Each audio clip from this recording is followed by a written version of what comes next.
I will call to order this special meeting of the Paradise Irrigation District Board of Directors, Thursday, June 27th, 2013, at 4:04 p.m. Can I have a roll call vote, please? Vote. Roll call. Yeah, roll call, please, yeah. Sorry, we won't get to that one just quite yet. Director Fletcher? Here. President Corolla? Here. Director Kellogg? Here. Vice President Beckett? Here. Director Hunt? Director Hunt is absent. Okay. Public participation. Individuals will be given an opportunity to address the board regarding matters not scheduled on the agenda. Although the board cannot take action on any matter not on the agenda, comments will be limited to 5 minutes per speaker. Opportunity for the public to comment on agenda items will be provided at the time they are discussed by the board, with comments limited to 5 minutes per agenda item. Is there anybody from the public that would like to speak to something other than what we're here for today? Yes, I do, please. Okay, sir. Loretta. I knew you were dying to hear from me. Been waiting. It's been a couple weeks, huh? You saved me a seat, I'm so glad. This doesn't help me, does it? You can hear me if I don't. We can hear you. After seeing all the towns in California a couple of weeks ago that are going bankrupt or on the verge of, it got me to thinking about my own town. And I know Paradise Town Hall's in trouble. They ain't got no money. Then I started thinking about PID. And you know, you're not far behind them. It's amazing what PID's done in the past few years. We started off as leaky pipes, and we needed to get them fixed. It's been 15 or 20 years, we still haven't replaced all those pipes. That's kind of sad. Then, as I recall, we had to get the state relicensing, I think it was called, on the dam. George hired a company that I don't think was qualified, so the money for that study was wasted. The state wouldn't accept it. Next was the need for a new equipment yard, and the rush was on to buy property. But the equipment yard was put on hold because it was absolutely imperative that there be a new office. There wasn't enough storage at the old one on Black Harbor. The new office revamping became the highest priority. And here we are. How many years and how many dollars later? No equipment yard. During this time, it was decided that we needed to replace all the meters with the newest automatic send in the info electronically to the office. This would save big money and do away with a couple of employees. However, this project wasn't put together exceedingly well, so we wound up spending more money on poles and lights and labor.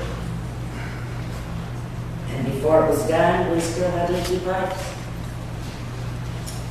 Now we need new computers, expensive computer programs, envelopes to mail the monthly bills in.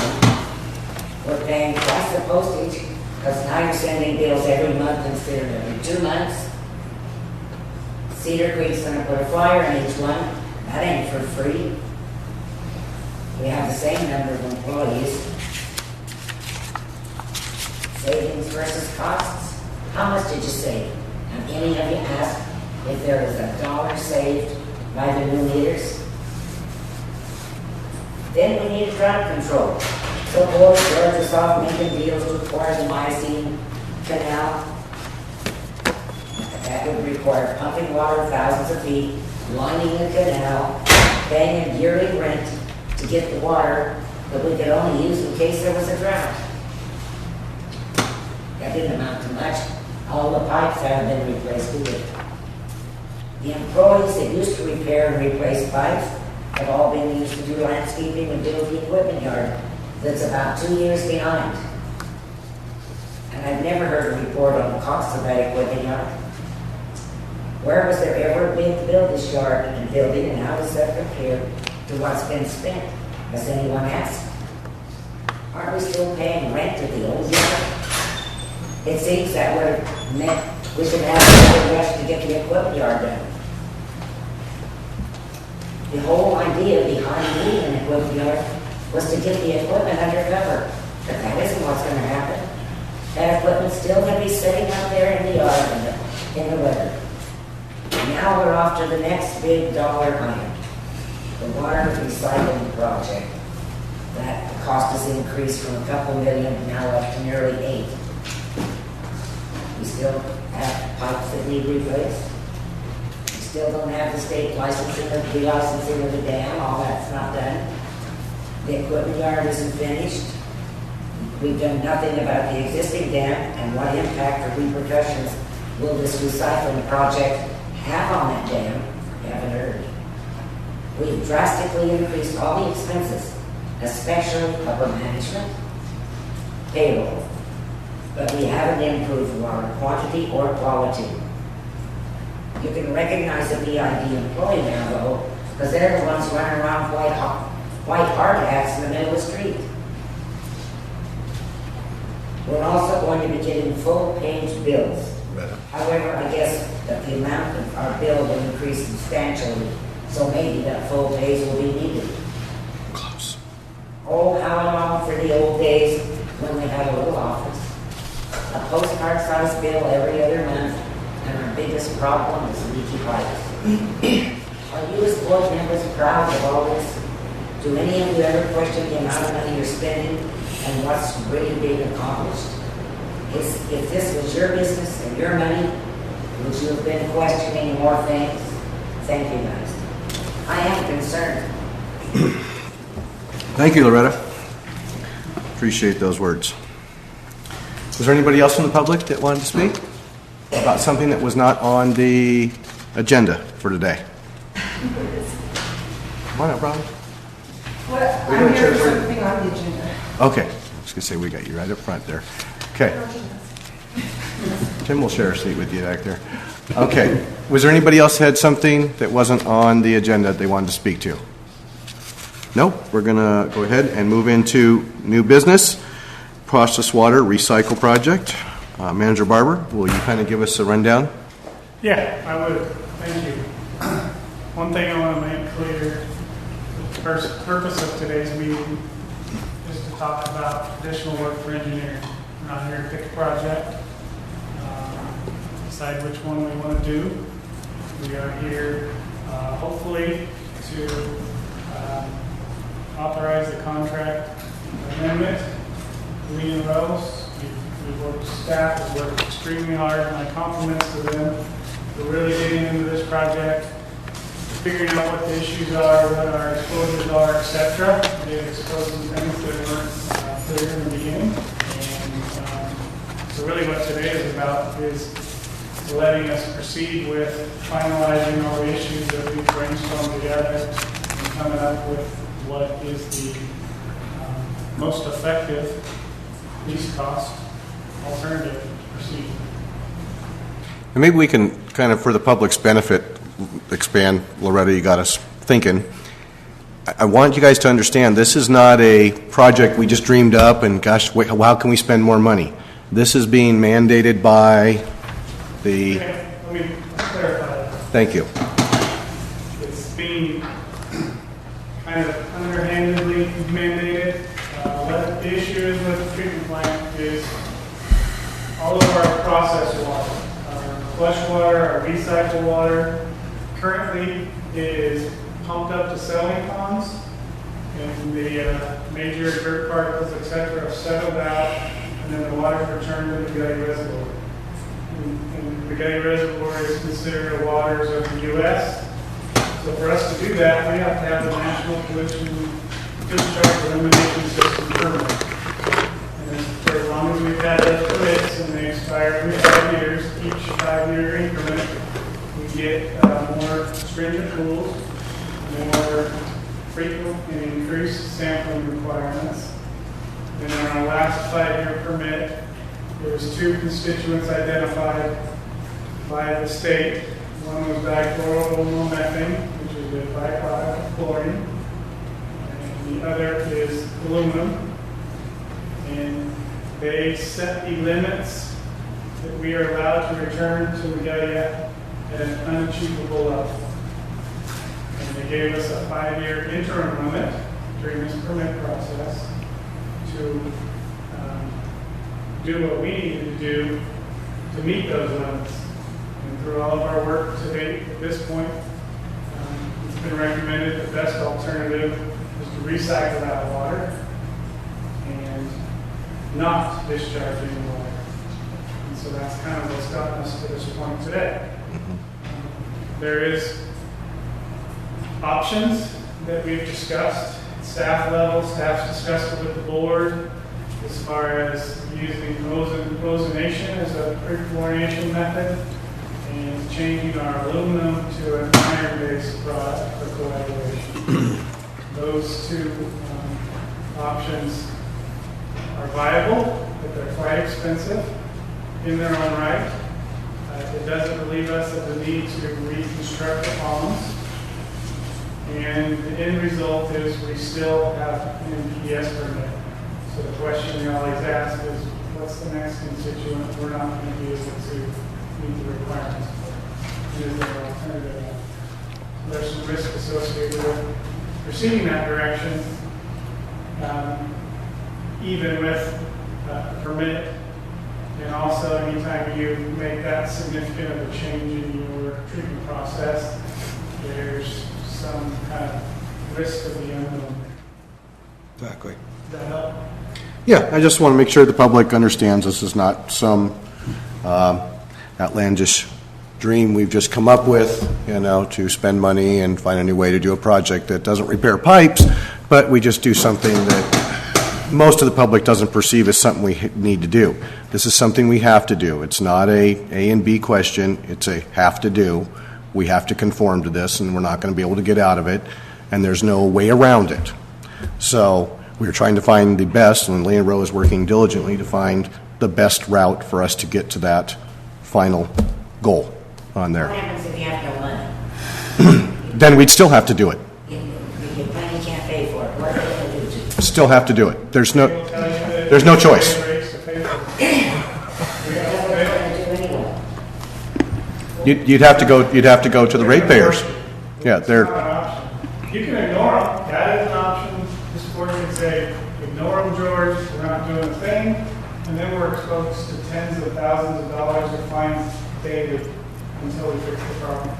I just keep looking at all the things we've started and haven't completed, all the money we're spending, and all this money's going out. My door is always open, Loretta. I invite you to come ask me all those questions. I can address every point you made, but I'm not going to debate you after you're done. I don't want you to debate me. These are just my thoughts that here's not one thing that's finished. The problem is too, the restrictions on this water that they want us to put back into the creek, that water is cleaner water than you buy in your bottled water at the store. But they keep making it harder and harder. They don't want to kill the fishes, but they're going to make us spend hundreds of thousands of dollars. I know I've been to enough meetings to know what's going on, but then it makes me wonder, why don't they complain about the sores on the fishes up there? I mean, they make you clean up the water to put it back, but if you catch a trout, it's all covered in little sores. Why do they let that happen? just different things government. Yeah, exactly. Yeah, that's a question for your government.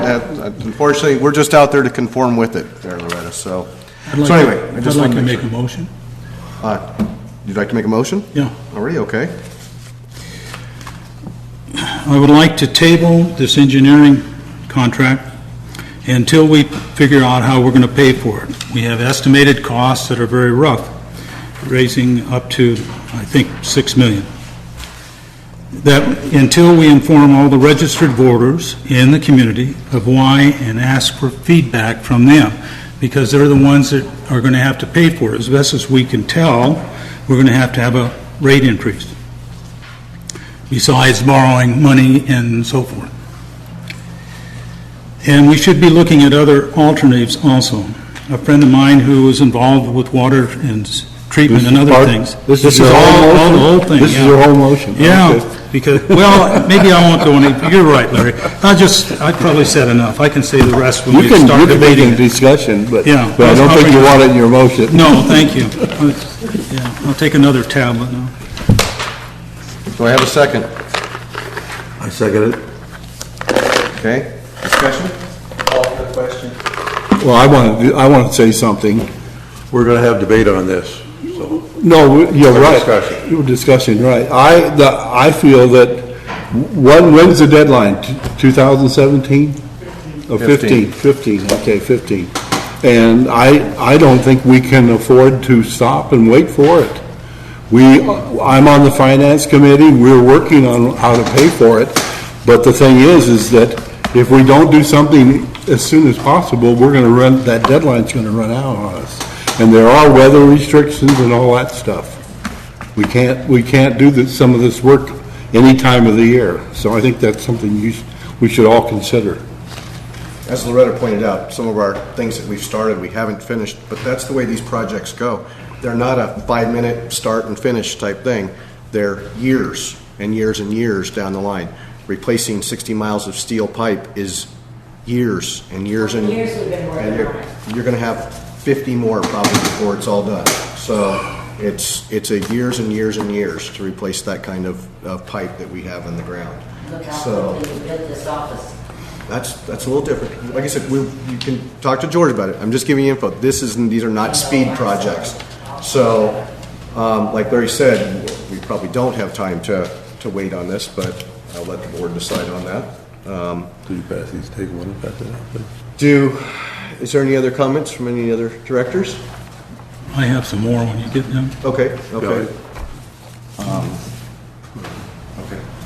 Thank you. Okay, go ahead, Bill. This is for Doug's comments. Here I have a friend who's involved in the water treatment business and sewers in a large district south of the Bay Area. I talked to him on the phone about this the other night, and he said the concrete tank, I said there's quite a large concrete tank in one of the parts of the proposal. And he said, you realize you have to take that tank to the dam safety board. I said, I haven't heard anything about that. I don't know. But if that's the case, we certainly should know about it. And he pointed out some chemical or physical things that could be done different than the engineering studies that is proposed. And he wasn't able to be here tonight. I asked him to come, but he had a promise to his wife to go to a dinner or something for months, so I went with that. So there's two things that are principally for me. I said table, I didn't say no on it. But we need to inform and educate the voters of this community of why we're doing this. The board knows very well, but I don't think the people in town that actually pay the bills around here do. Then we have other things in it. The way we've handled this thing, including tonight, is a lack of transparency. We have several proposed ways to go on the contracts, which I think is an excellent idea. But in no place does it say what that contract or that choice will lead to how many estimated dollars. There's been no talk of how many dollars we're talking about in the community to do this project. Doug and I have gone up and visited with Jim and Bill Taylor about this, and I've talked to Jason at times about it, besides other employees trying to find out ideas. And one of them was this man suggested, he said, why don't you put your tanks within the system you have instead of at the yard, and you can gravity feed them. And you can use steel tanks, and they're the least expensive of the choices in the last 30 years. So today I found out how many tanks we have, where they're located, and so forth in the district. And Jim at the field office was very helpful about all that. And we have 5 tanks now. They're all located off the 30-inch main. And they're filled with it one way or another. They're used as surge tanks in part. And my understanding of these tanks that we're proposing to go into water treatment, and they're the largest expense, if I remember right, is the question is, why can't we put them down in the district system? Now, that's not in any of the proposals in here. It's all located in the yard. It's all what we've talked to in the past. So I'm saying there's other things out there we should look at before we vote for any more engineering studies on this. And put that off for now until we have some answers to these other things, and till we inform the public about the estimated costs. They're very rough, so they're not anything you can pin on a board. but make sure the community knows and can talk about it and ask the directors questions, and we get the feedback from them. I don't like the idea of this lack of transparency where we're not informing the community of things. It's like the contracts here, or proposal schedule, actually are a way of hiding, because at no time does any of those proposals say estimated cost, $1 million, $2 million, whatever, $6 million.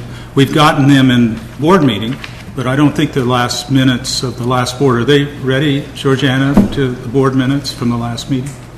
Yeah. So they're not available for the public to see. And have us. Okay, but we haven't gotten it out to the public. We haven't made the attempt to have a special meeting, invite the public in, to make a mailer to inform the public of what's going on. So those are my reasons for asking for this to be tabled. And thank you for listening. I've got a couple questions for you, Bill. If we put the settling ponds down in the system, how does the recycled water get there? I wasn't talking about settling ponds. I was talking about the surge tanks, the huge tanks, the one that's going to take the place of the old concrete water plant up there. But how does the water get there? Through the 30-inch main. Those are just stored untreated water. Just untreated water? Yes. What would happen if we put treated water down when we're... Part of the reason we're storing it is because there's not enough use in the system during those periods to... Well, okay, what happens if we store treated water down in the system instead of untreated? And we move it by gravity and we don't have to put in the pumps and so forth. It's not there that we need it, though. Yeah, the demand isn't there. It's No, not I realize that. We need it up at the treatment plant Right, and to generate... to more maintain water, the... means more flushing, more etc.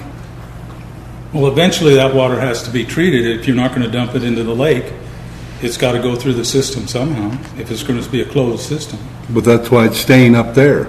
It has to go through the treatment plant first. Right. But we need it to equalize the flow of the processed water. Okay, so it has to be at the treatment plant. It can't be down in the system somewhere. So that's question number one. Okay, question number two. On the public, you want to table this till the public has a chance to get to know all the facts. Well, what we're authorizing here is the engineering so that Lee and Rowe can go find us the facts, correct? So that we know what we're going to spend and we know what we're going to be looking at, the different options. Right now, we're not to that point. So for us to have the public come in or make them aware, what are we making them aware of? That we have no budget for them yet? That's right. Okay. And you have no Trevor, can you do me way a of favor? pointing out Can you how put that in the crazy it is. post? Make sure that they know that we don't have a budget yet. That's why we're On here this, tonight. on this, you don't Cost have what you're estimate. asking for. No Because- costs. No cost. cost estimates. given Right. to the No public. cost estimate. We're working on this. That's what he's doing. Yes, I know, but the rough cost estimates that we're aware of, when I talk to the people in the district and mention $6 million worth of water treatment things, they say, well, how are you going to get paid for it? And what are we doing for this? Why is it there? George just gave a nice little talk. That's what needs to be told to the public at large, and why. You were talking about $500,000 or close to it in the engineering studies that George is proposing in his... Well, it just authorizes him a budget so that no matter which way we go, we don't have to come back for another one of these meetings to authorize an adjusted budget, correct? Yeah. Okay. I mean, it's a matter of trying to get this process.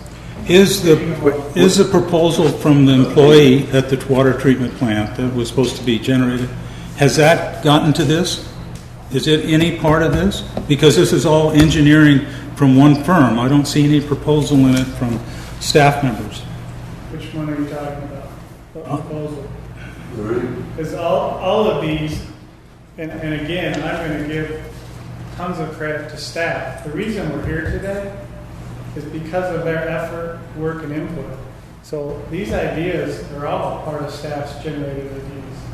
They are what was bantered back and forth. No, I realize that. What if? So, to my knowledge, there's no employee option that's not included in this analysis. Director Flesher, I know you want to, I think you want to refer to Go over the... to the front, we're going to hand this out. As Director Kellogg mentioned, and we did this with permission, we went up and talked, and the reason I went up and talked to the people that the water treatment plant, I have a lot of respect for them, we're happy watching them a couple of times do things, is that on September the 19th of 2012, this board voted on an item of business, that's right here, that was $2.89 million, estimated construction cost for option 1 that everybody bought into that would resolve this problem. And then a couple of months ago, or whatever it was, in a short period of time, it went to $8 million. Yes, we did. And I said, $5 million. That's lots of money. Roger, to a degree, and it's great engineering work. I'm not an engineering specialist line, but I've been involved in several where there have been some great engineers like you and George on here. I would have been almost embarrassed to come to this group and say, God, I missed it by $5 million. Because that's what they bought into on this when you're on a such a team. You know, and I went up there, actually, Jim gave me a great tour and looked at the ponds and explained what was going to happen. And the water would have been down. And the thing that rung my bell on it, George mentioned here that we'd be saving about 640 acre-feet of water. I've heard less than that. That's a lot of water, you know. 43,561 feet deep, that many feet in the air. Well, anyway, so we went up there and Bill Taylor, and I asked him if we could share this. In fact, yesterday, I asked him, you know, we could do that, and this was in the handout that I gave you. And here we stand today. The reason I came up here, well, I've been teaching for 55 years, so I always stand in front of the back. So here we are today. This was drawn by Bill Taylor with Jim Bean, right? Jim? Okay, and what we have this side over here, which is the permits. And if you would like this, I'll make sure, I'll make you a copy of them. These are on my little personal copy machine. And this one down here comes out here, and halfway down through, it comes out from the plant, the treatment plant. We're talking about $3 million to put this in. And to do the ponds that I went up and looked at there, another $3 million. So we're talking $6 million. And we would always be indebted to the state for permits. Okay? And they can change those anytime they want. We've got interesting story to share with all down the road. I should have done it for today, but I do a lot of history work on here. Now on the other side, when Bill was drawing this, we came down. No permits on this side. And there's 3 prongs to this. You've got this in front of you. Whether you want to look at it or not, it's up to you. We have the presentation that you're giving right here. That's what you're looking at, is this side of it. This only thing. We've got $105,000 tied up into it. I'm sure there's some more ramifications and offshoots and all of that. And we're asking for another $500,000. And your contract has 149 something in it that you can go to. You were doing that before, so it's a maximum of $149,000. So we're going to have $150,000 plus. If we authorize this thing, we're going to have another $400,000, and it will be a beautiful engineering job. There's no doubt about it in my mind, and it will be fundamentally work. But that's only one of these options here, because we have this through the middle, and then when we were there, Jim, I don't know if you have any on it, but one of your other employees was coming up with something that would do the job. Remember? But it just says PID option. Okay, we see it. Yes, that's part of this engineering contract amendment. Yeah. Yes. That's part of this amendment? Yes, sir. Okay, for all that. See, I did not know that because it wasn't that well. But anyway, and are these other 2 options in this engineering? Oh, yes, part of the contract. They're all in there. Well, then we need to make sure we understand that. Now, one of the things on mine, since I'm up there in front of you people, I will not, as a director, vote for any of these type of expenses because I have watched different governmental entities go broke. All you got to do is read the enterprise record and look at Chico without figuring out how we're going to pay for it. And we know that this project, whether we use this one or over here, and we're going to add $400,000 onto it, is going to cost us $8 million. And I bet you we're going to be 10 before we get out the door. The way projects go, I'll bet you, and I don't want to save a penny, you know, to spend a fortune later, and I got an article here where that happened in this district. So I want something that's going to last for a long time in this type of thing here, you know. So that's what we're after. But I want to, wait a minute, I want to know how we're going to pay for it. And so if we got 1.6 million in our capacity fee that we can spend on this kind of a project, as I understand it, okay? And we're getting a bunch of grants, okay? So whatever we have left over from those two, we're going to have to borrow.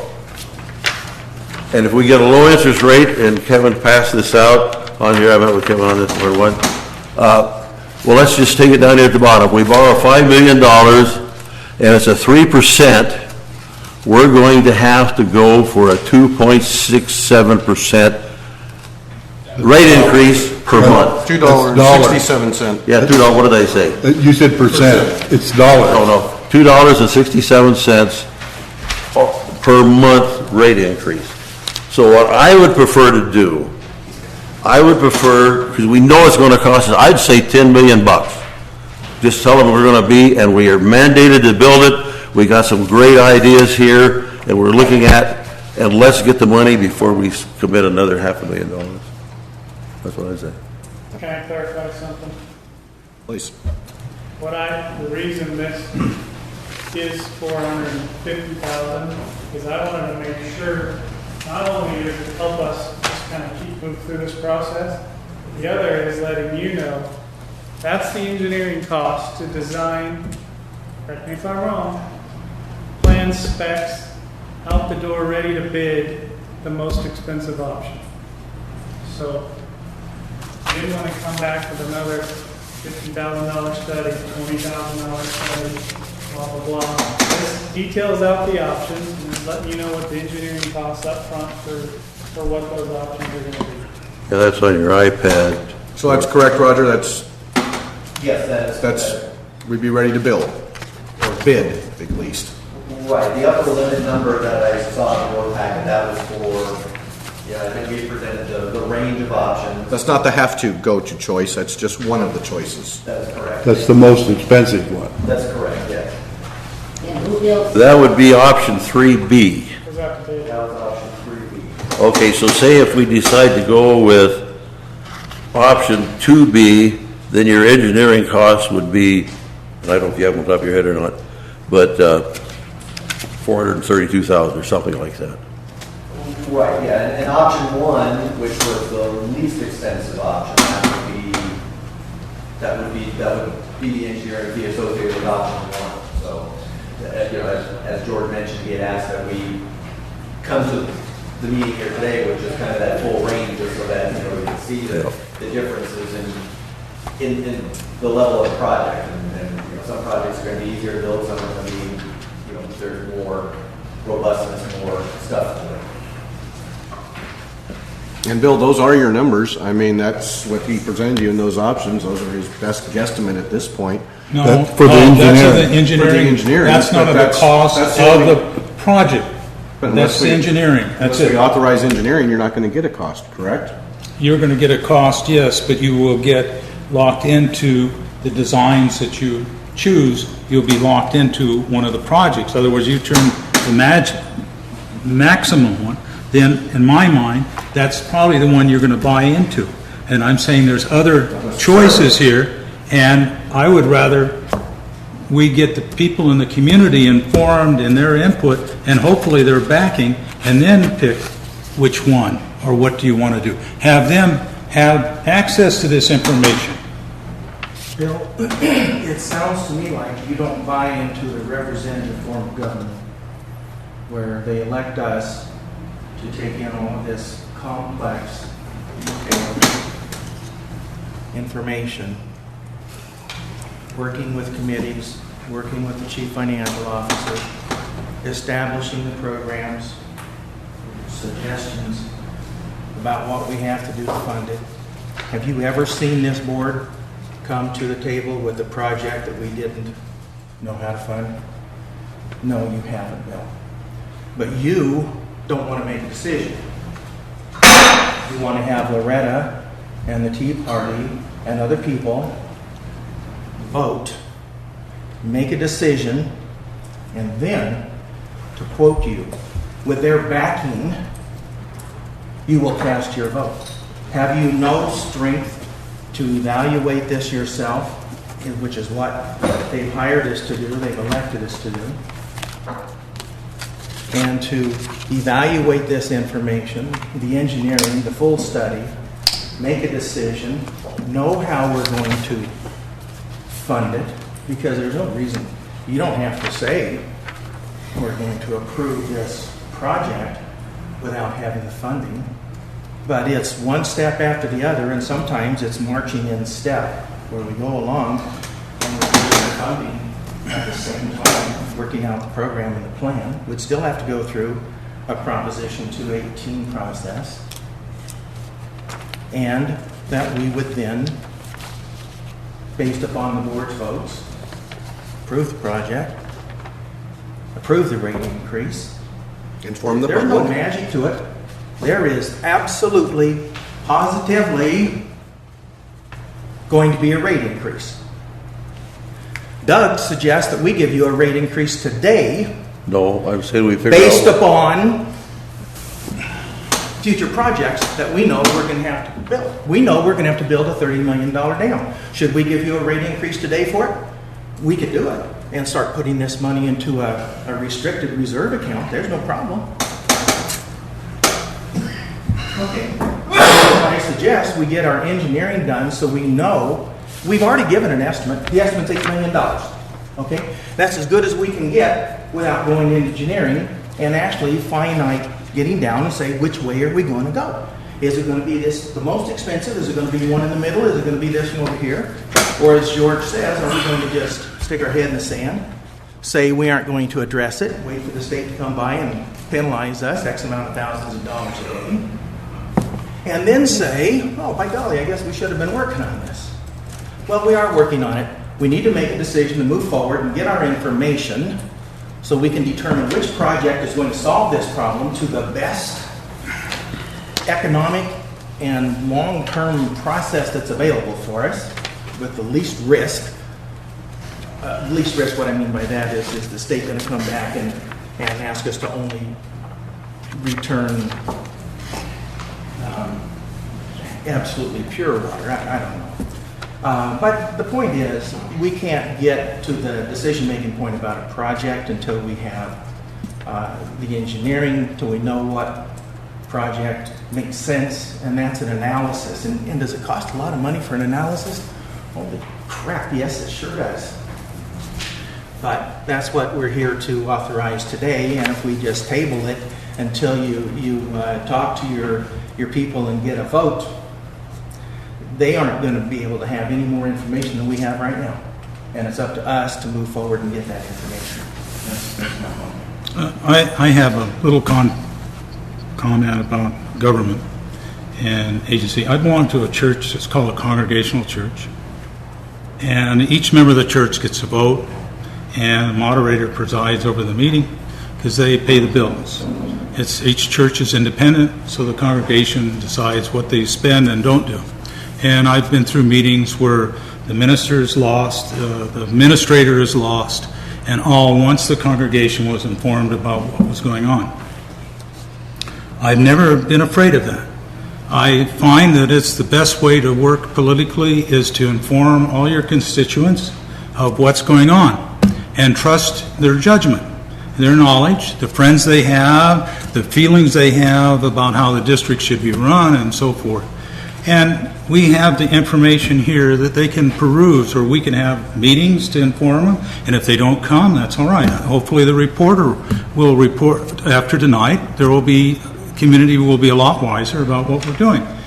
I'm not afraid of that. I am not afraid of the project being turned down by the community.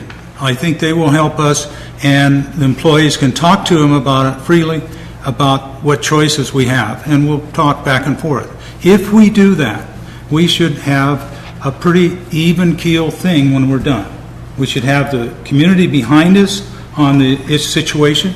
We will not have what happened to us on the rate increase, and the last rate increase.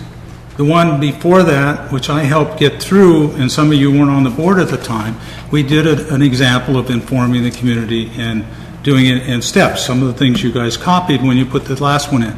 But what you didn't copy was this opening the doors, explaining it a long time before you actually put through the rate increase, and making sure that you had support, and going out and talking to different people of your acquaintances in the community. So my way of governing, as a board member, I have my own views and opinions, and I've certainly paid the price for it, but I think this is what we need to do. This is going to almost double our total capital indebtedness. It's not on any program or plan because of the way it came up. No future plan was divided into this because of it. I don't think we have quite looked at all the alternates. They may not hold water, but I think we need to do the process of that. Everything has been done so far in-house, an engineering company, no feedback from the community, and we have people that will come with some probably crazy ideas, and some there might be a good one. But you need the community's support to proceed.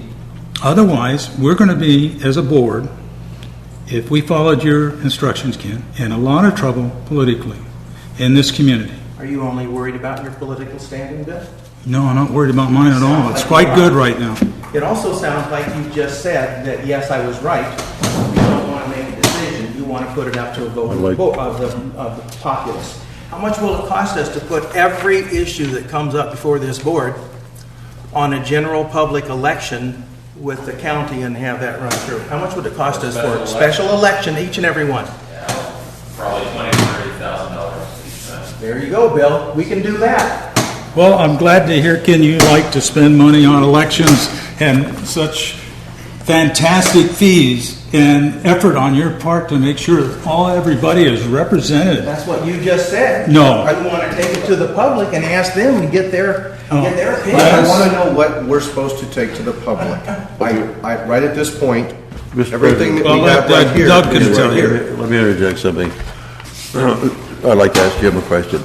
Jim, you say that's on this report that we're voting on. Do you remember off the top, the center one is ponds and equalization tank? I'm on this side over here. I think we want to stay away from permits. Okay. The other one was PID idea. What option is that on here? Do you know that off the top? It's option 3, I believe. Which one's the option? I would say option 3, which is the custom plate settler and South Pond upgrades. That would be the next to the highest one, engineering cost. I'm sure the thing. Okay, what would be the PID over here? We didn't talk about that PID.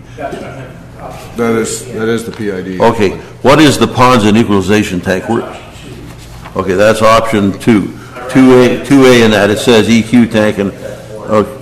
Is that option 1? Ponds is one. Did Roger say, Roger does have, he's kind of got sidetracked. no, we're not, But Roger does have a presentation. right. Okay, well, he's getting to it till we get to start. Okay, now, one more little tidbit on this, so long as Are we on topic here? yes, we're on topic. Did we need to did we end discussion of Bill's motion? To table it. That's what we've been. Table it? It sounds like we're discussing all the options of the projects. And that's why I wanted to. Sounds like we're moving. discussing why we should table it, that's why we're discussing it. Well, that should be pretty short and sweet. We either want to inform the public, like Bill said, or we want to go forward with listening to Roger and hearing his proposal. I assume he has a proposal for us tonight? Yeah, you got presentation. Yeah. Okay, exactly. I assume that's why we're looking at something up on Right. the screen here. Voting on this won't affect how we vote on the other one. Exactly, but we need to make a decision on Right. Bill's motion here, so I'm going to wait for Director Hunt to get back. We've heard all good points, but I don't want some of the directors to assume that I don't talk to my constituents and the rest of us don't talk to our constituents, and that he might be the only one that talks to his constituents and listens to them, because I talk to people all the time too. So I just want it to be made clear that that's not something that the rest of us maybe are sharing an opinion with you on. So at this point, read back, well, it's going to be hard to read back that. It's basically to table the, To table this engineering contract until we determine how we are going to pay for it, until we inform all the registered voters in the community and ask them for feedback. that's perfect. Roll call vote, please. I'm sorry. Shouldn't you ask for public comment? Public, I'm sorry. Yes, we heard so much from the directors. The reason I'm here is because I opened the email that had the agenda. And then, so I'm not anybody's minion here. I'm just here for myself because I looked at the agenda.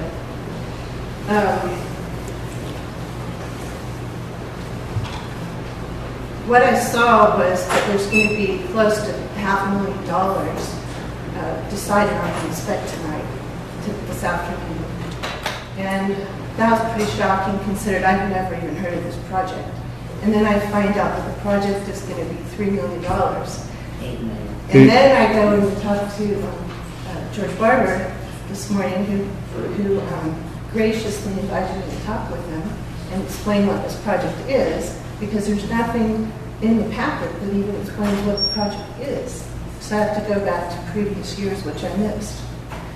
And so even the study is a very, very significant expenditure, nearly $500,000 just to do the study. I didn't even know about it. It's going to cost maybe $8 million. And the alternatives might make more sense when you look at that number of $8 million or even $5 million. So to go ahead with an engineering study before we've got a better estimate of alternatives seems premature. So I would really appreciate it if you all would at least table this until the next meeting so I can find out more information. And I would also suggest that you get a more concrete estimate of the alternatives and more explanation of it for the next meeting. I know. Thank you, Alan. I'd like to comment on what Robin just said. This is what I was referring to. It's very simple. The board knows exactly what's going on. The community, Robin Huffman's quite active in it, and she doesn't. Has not a clue. And she's just told you that. And that's what I think we have to correct before we spend money. I think it might be hard for the public sometimes to know everything that's going on at the district unless they want to sit through every single meeting and minute and read every document that's there. You know, we're talking a lot of money. We are talking a lot of money. Yeah, this is not a normal thing that people don't much have interest in. This is a big commitment to the whole community and to the whole district. This is a whale that's in the room. I'm right there with you, Bill.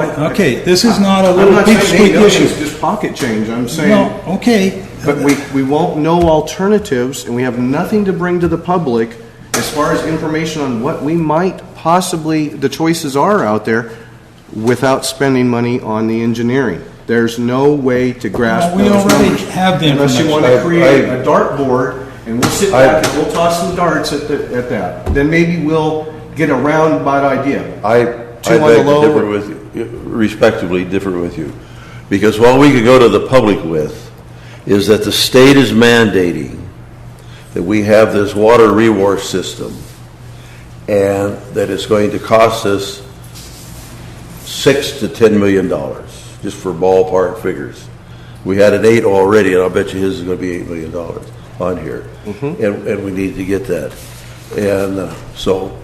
You can do that, and then you get some feedback and all kinds of different stuff. I'm not at all concerned about my political career. Wasn't when I threw my hat in the ring. I really not, you know. But that's the way to do it properly with the citizens because of transparency.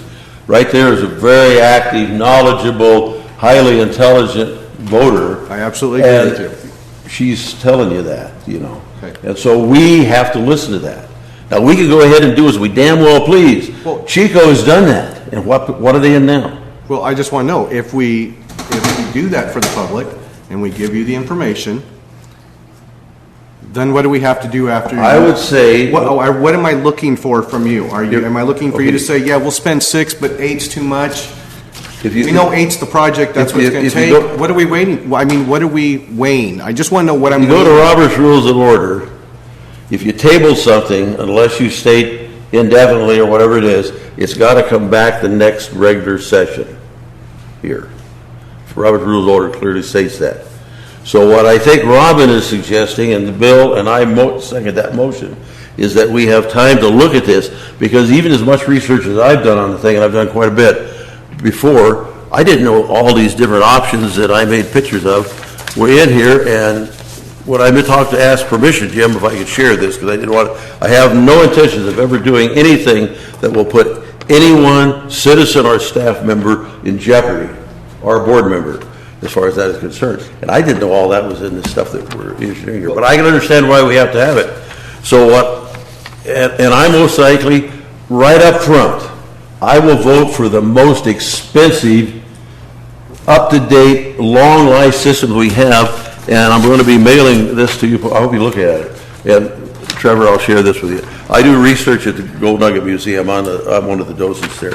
And they have me go through the papers and all of that people bring in from many states and that. And lo and behold, I was digging through there, and I don't know if you've seen this, Trevor, or not, but the environment, and it's a big paper, and I got it at home. Turbulent, productive decade for PID staff.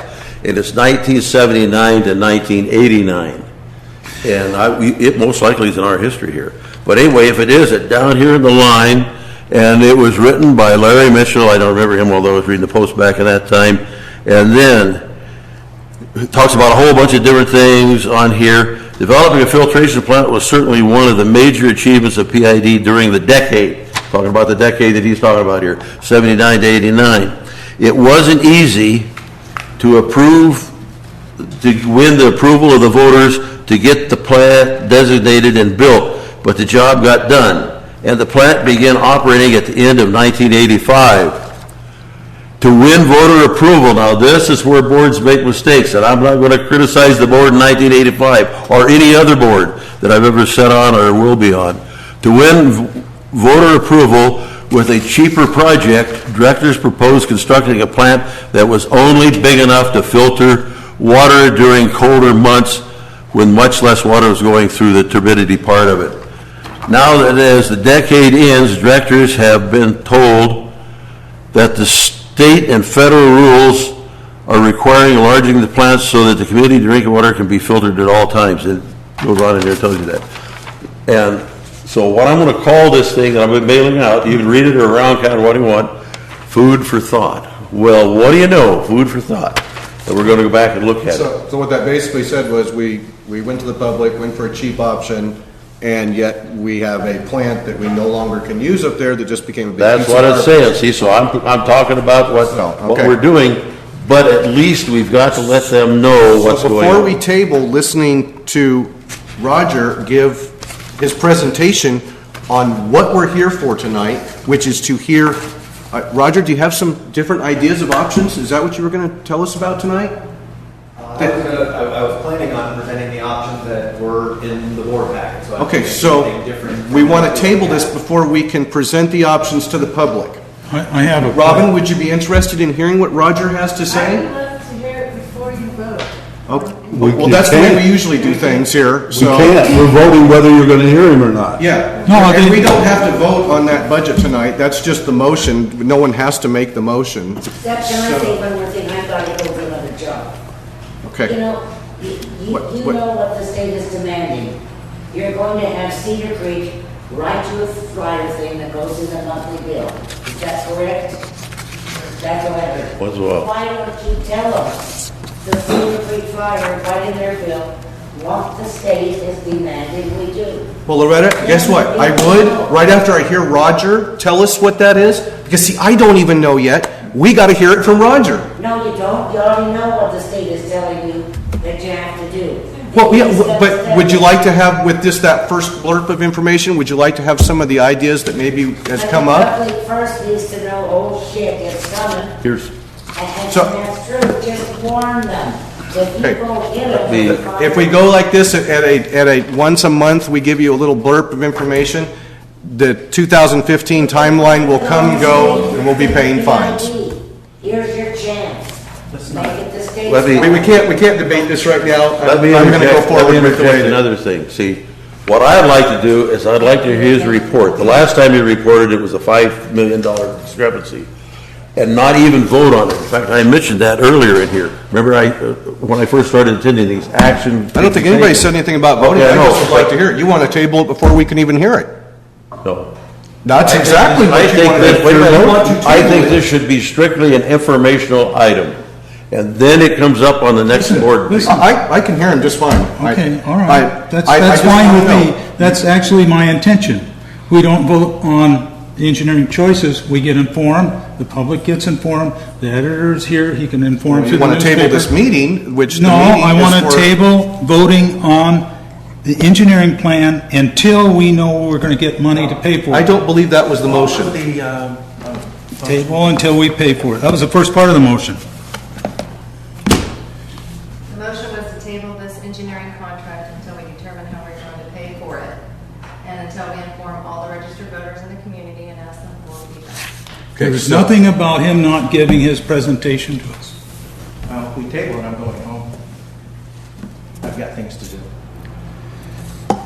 I call for the vote. I have one thing I'd like to ask about. We've got revision, okay, it's this, the agenda. We got the agenda, people should know, about 3 days ago, 4 days ago. I got it in the mail yesterday. There was adjustments made to the agenda. Were they made within 48 hours of this meeting? The ones in blue on They're the made sheet? within 24 hours. 24 hours of the meeting, so they were legal. That's all the question I had. They met the Brown Act requirement. Okay. Call for the vote. Any more comment from the public?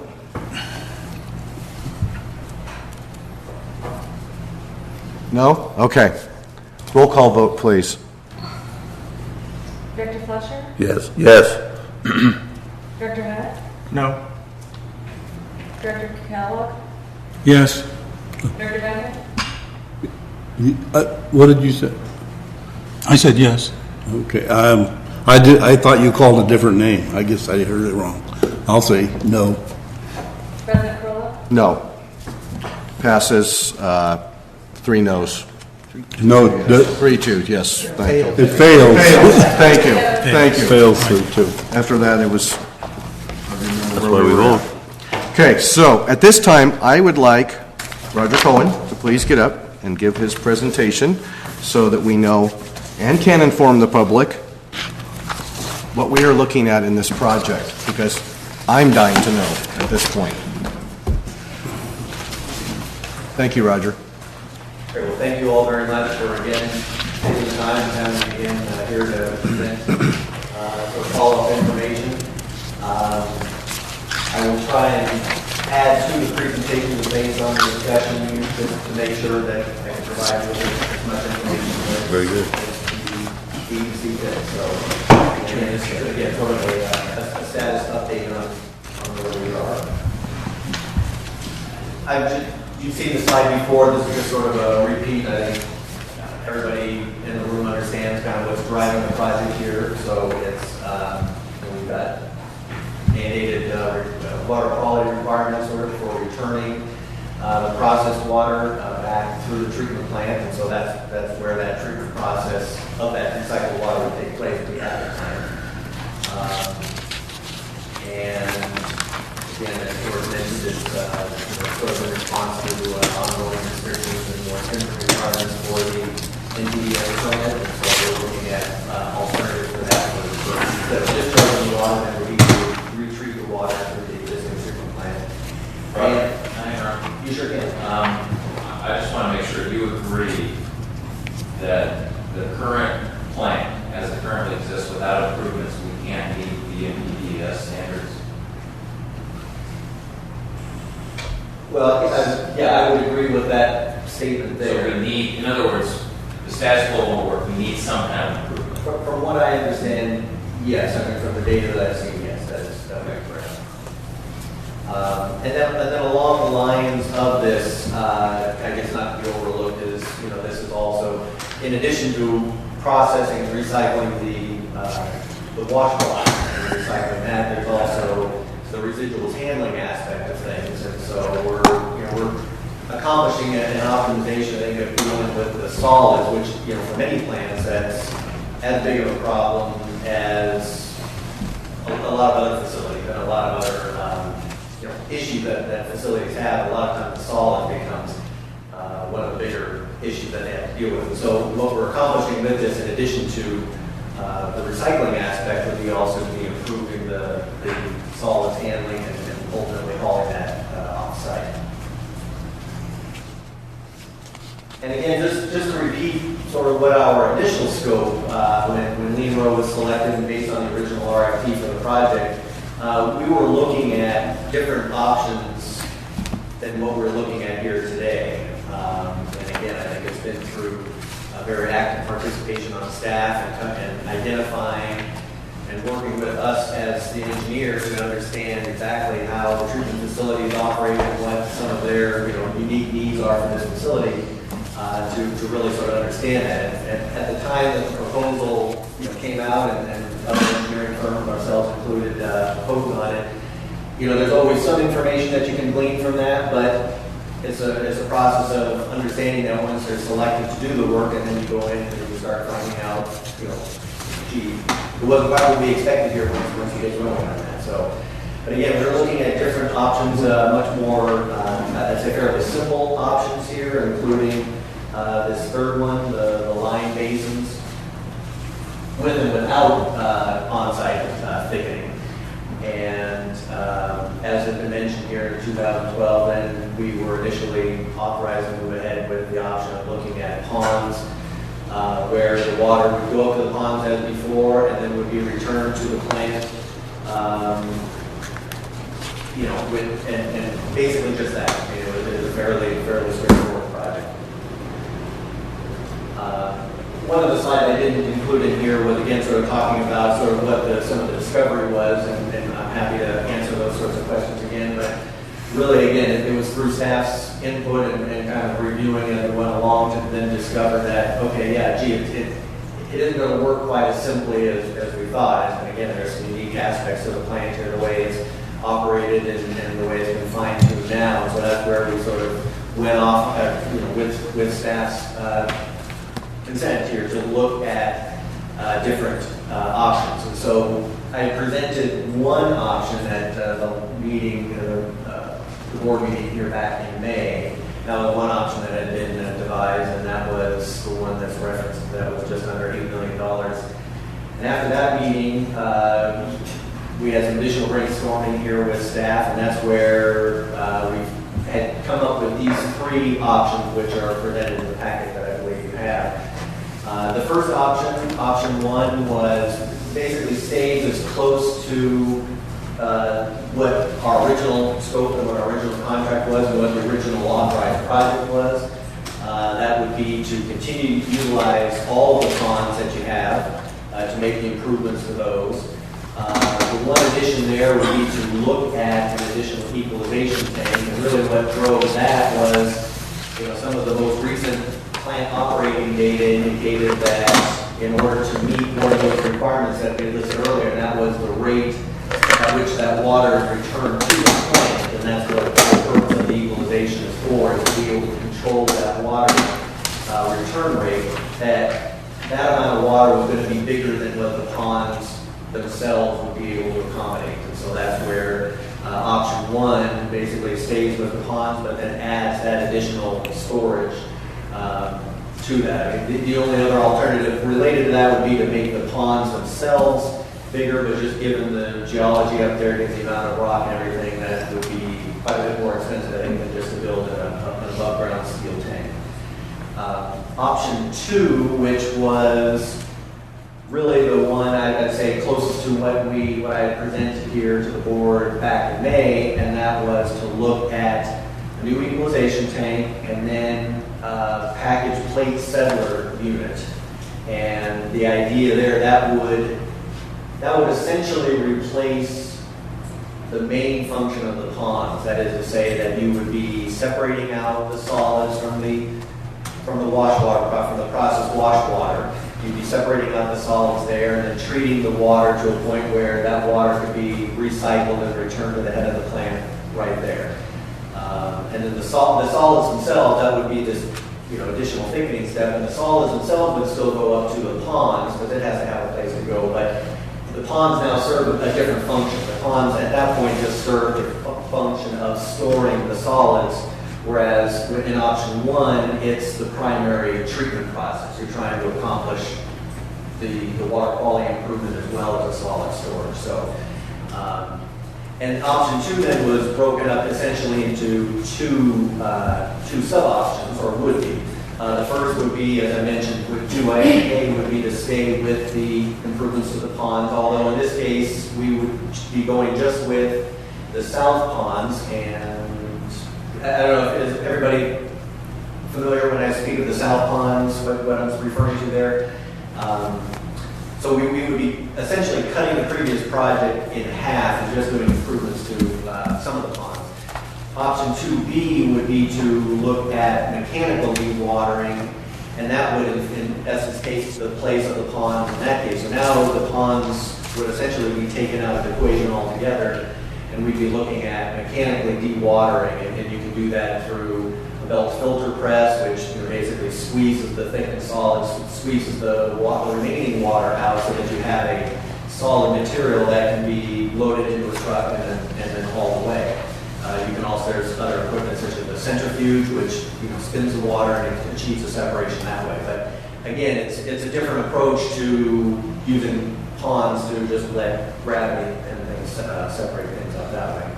And then option 3, which was I think referenced Doug in the sketch there about the PID idea, and that was this idea, for lack of a better term, I call it a custom wastewater clarification basin, because now instead of, as opposed to option 2, where you would get basically a skid mounted, anything this size is really off the shelf, but in option 2 is something where it can be fabricated in the shop and then it's delivered on site in 1 or 2 pieces and assembled rather quickly. But it's more of a also, for again, lack of a better term, plug and play.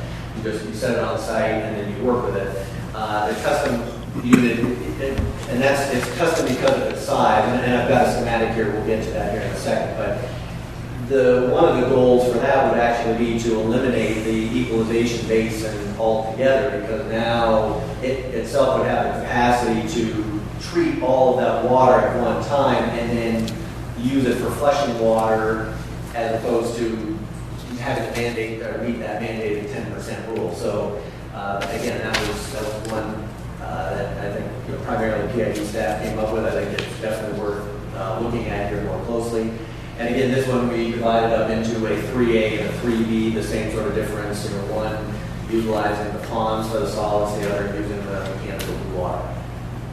Any questions about that? Yeah. Roger, are you able to give just a very rough back of the envelope estimate of what the options would cost?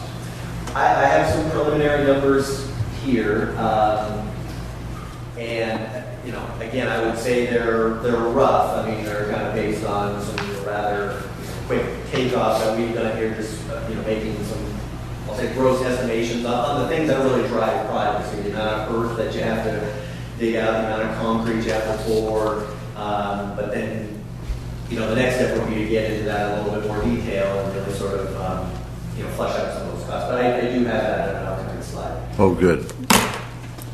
May I ask a question? Sure may. Would be option 3B, would that be on Bill's chart here, would that be your project over here? No, that's the other side, no permit side, isn't it? That's the PID. No, it's on the, no. That's the PID idea. Yeah, it's the no, PID not idea. there's 3 of them. That's your, No, it's the PID idea. no permit side, yeah. PID idea. That's the PID's idea. Yeah, PID idea. Option 3. But your option, no. No. It says here, Lee and Rowe recycle plan. Is that option 3B? That's one. That's not 3B. That Okay. would be option, I would say ponds and EQ tank, the one in the middle Yeah. of that diamond there, One. that's option 1. Okay, option 1. Okay. And then the Lee and Rowe recycle plan would be Two. Two? Yeah. Okay. Various versions of two. Okay, we haven't listened to 3B yet, or have we? You're doing that now? Yes. Okay, Yes. perfect. So, and again, these are the major components that go into the different options. So I've highlighted the two new ones here, the custom plate settler and the mechanical dewatering. But, again, the flow equalization, again, the purpose there is to be able to control the return water to meet those mandated requirements for that.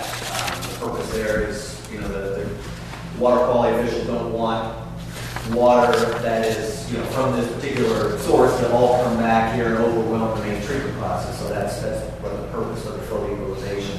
And that's common to, off on the right there, option 1, and then options 2A and 2B. Yeah. And then along with that, we've got wash water feed pumps. We're basically changing the hydraulics here of this part of the plant. And so that would essentially be common to all of the options, 1, 2, and 3. They occur in different parts in the process, but essentially we have that. The package Excuse me, plate, Roger. you bet. The project, the package plate settler or a plate settler, whether it's the custom plate settler or a package plate settler, but plate settler means the process by which the solids are removed from the water.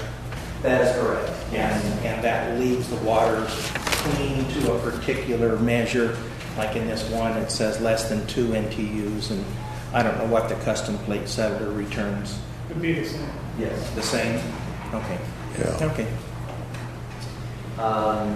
So the package plate settler then goes along with option 2A and B. That's that blue machine, we saw kind of a vertically tall machine.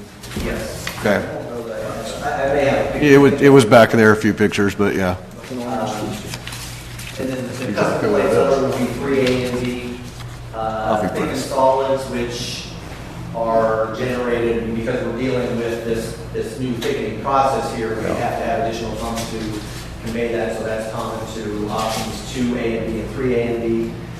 Improvements to the south ponds, again, that would be necessary still if we didn't have mechanical thickening.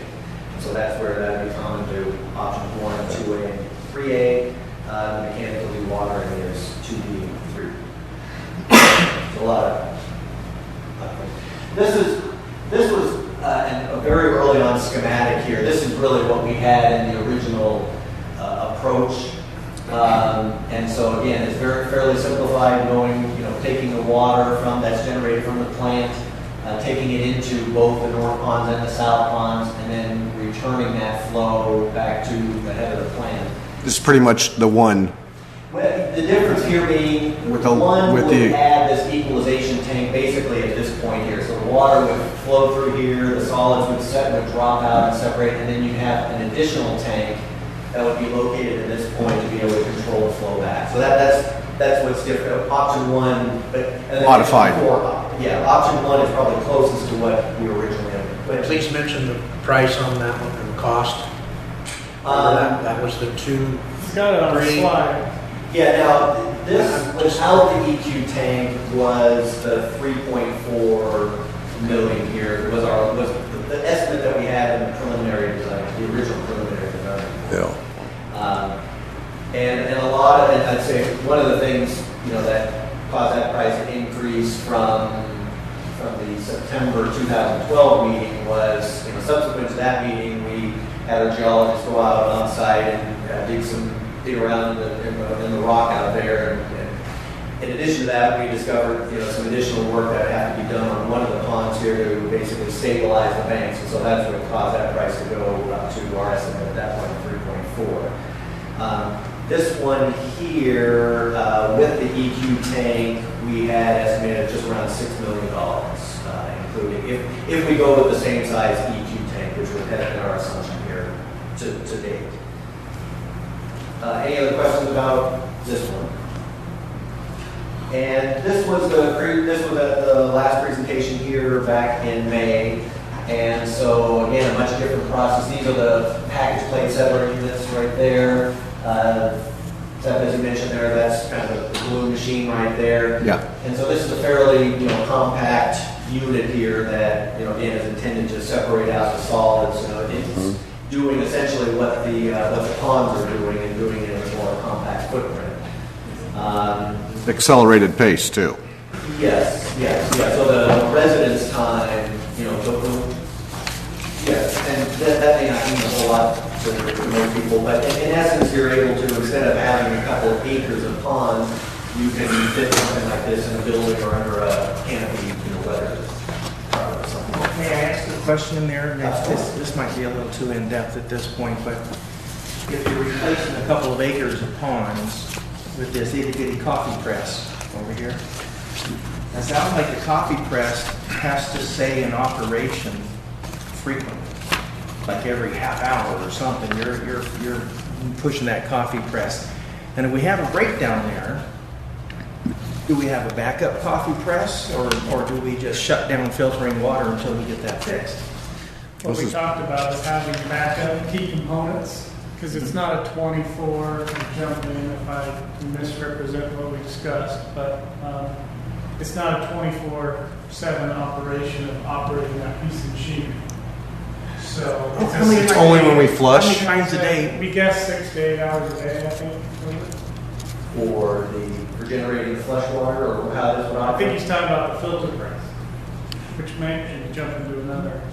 Well, correct me, I understood that's what you were speaking of, was that. Yeah. But, yeah, so we're talking different things. To answer your question, Tim, the bypass for that, I mean, you're correct. Now, the maintenance on something like that generally is not that involved. I'd say probably the biggest aspect to it is, eventually over time, you've got solids that build up not only at the bottom, but also in the plates. And so, a typical maintenance routine, a couple times a year would be to actually have to hose it down. So you have to drop the water level down, hose it down. So at that time, you can take it out of service. There is the possibility that, something else may happen to it. Again, we speculate. But the idea here for that was one of the purposes that the ponds then also functioned would be actually as that bypass, so that you wouldn't necessarily get the exact same level of treatment, but yeah, instead of sending the water, the water would always go through this EQ tank. Actually, I take that back. We have the option also to take it directly from the existing pumps that you have and then just convey it straight up there and run that on a short-term interim basis while there may be some. So there's a backup program in Yes, place for mechanical fit. yeah. Now, one of the questions that, has come up too in our discussion is, if we go with mechanical dewatering, and really one of the drivers for that is, rebuilding of those ponds is not inexpensive. You can imagine with the rock and then just putting a new liner down on it, which is not presently there. The mechanical dewatering would be to eliminate that altogether. So then the question of redundancy and backup comes in there. And one of our recommendations would be, even with the initial project, if we just go with one plate settlement unit initially, which I think had been the intent, would be to, plan for, and by that I mean maybe leave space for a second unit in the future. You may need it, you may not need it, but you hate to build something and not leave yourself space and then wish you had done that later. And that comes at a fairly low cost to do that. Now, you could actually rough out all the equipment, electrical and piping, and just take it in and set it in. The backup for the second one, For yeah. the second one, yes. Yeah, Yeah, anything underground. I just helped do that on an olive situation, and Yeah, I would say anything underground. just basically haul it in and bolt it down and plug it in. Roger, I think that Robin had a question. Oh, yeah, with any of these options, are there any chemicals introduced, or is it just mechanical processes for settling the existing chemicals? There are standard water treatment chemicals that are presently used at the plant that would be also used for this. For instance, this process right here requires a little bit of a polymer chemical, which is presently used at the plant now. But because we're introducing that process there, you need a little bit That more. makes the dirt bind and settle. Correct, right? yeah, it helps things settle out more to make that work. Is there any kind of metal in that pond? Not that I'm aware of, it's primarily. That's what these things designed to take out, correct? We're taking out the aluminum byproduct? No, but the aluminum is there as a collagen. Okay, But but, in this case, Taking it out of the water. you could, I guess, use that one, but typically they use a polymer for this process. but I mean, we're taking out the aluminum Out of the water, but not out of. water. But not That's out what of the plate settler's there to do, is to clean that out. Well, it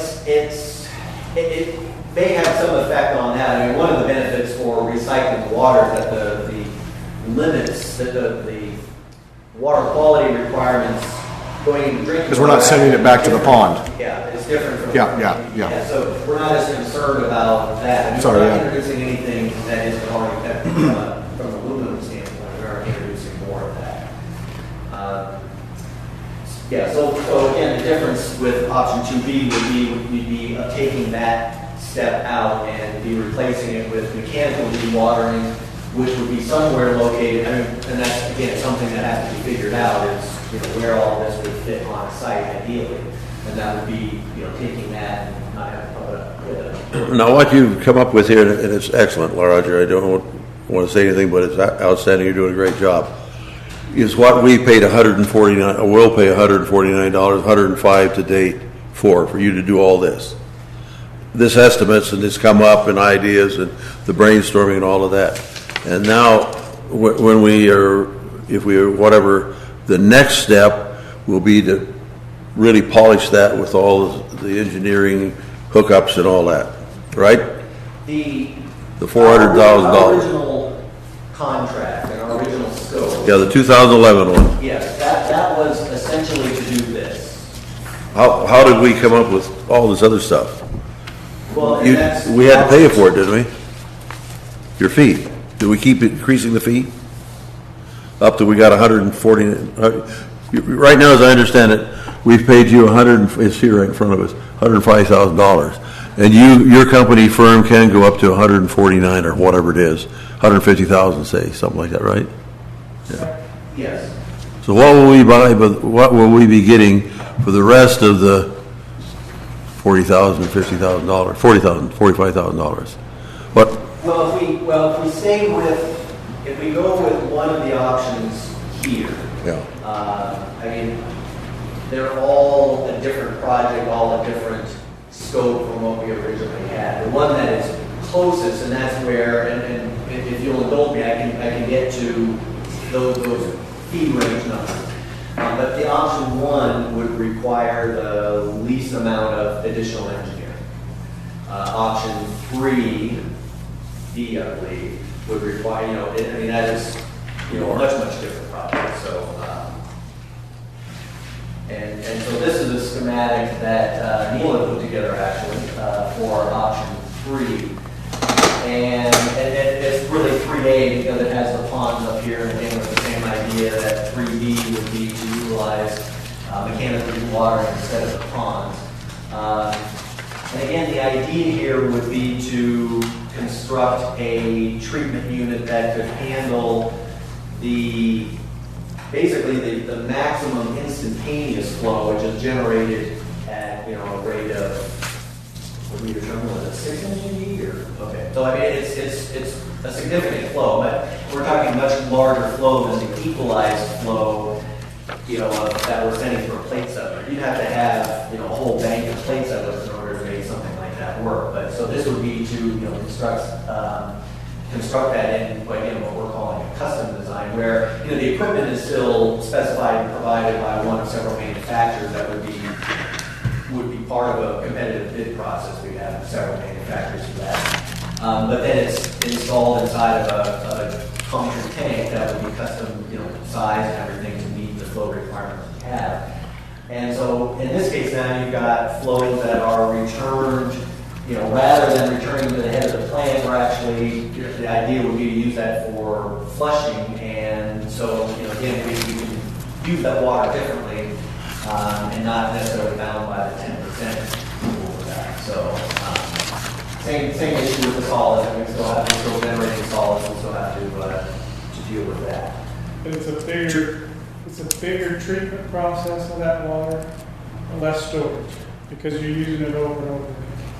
Right, so there's no, Just going back there's no to- 2 million gallon equalization tank for this. The water is coming in practically as fast as, it's going out practically as fast as it's coming in, and we're just, dealing with it more quickly.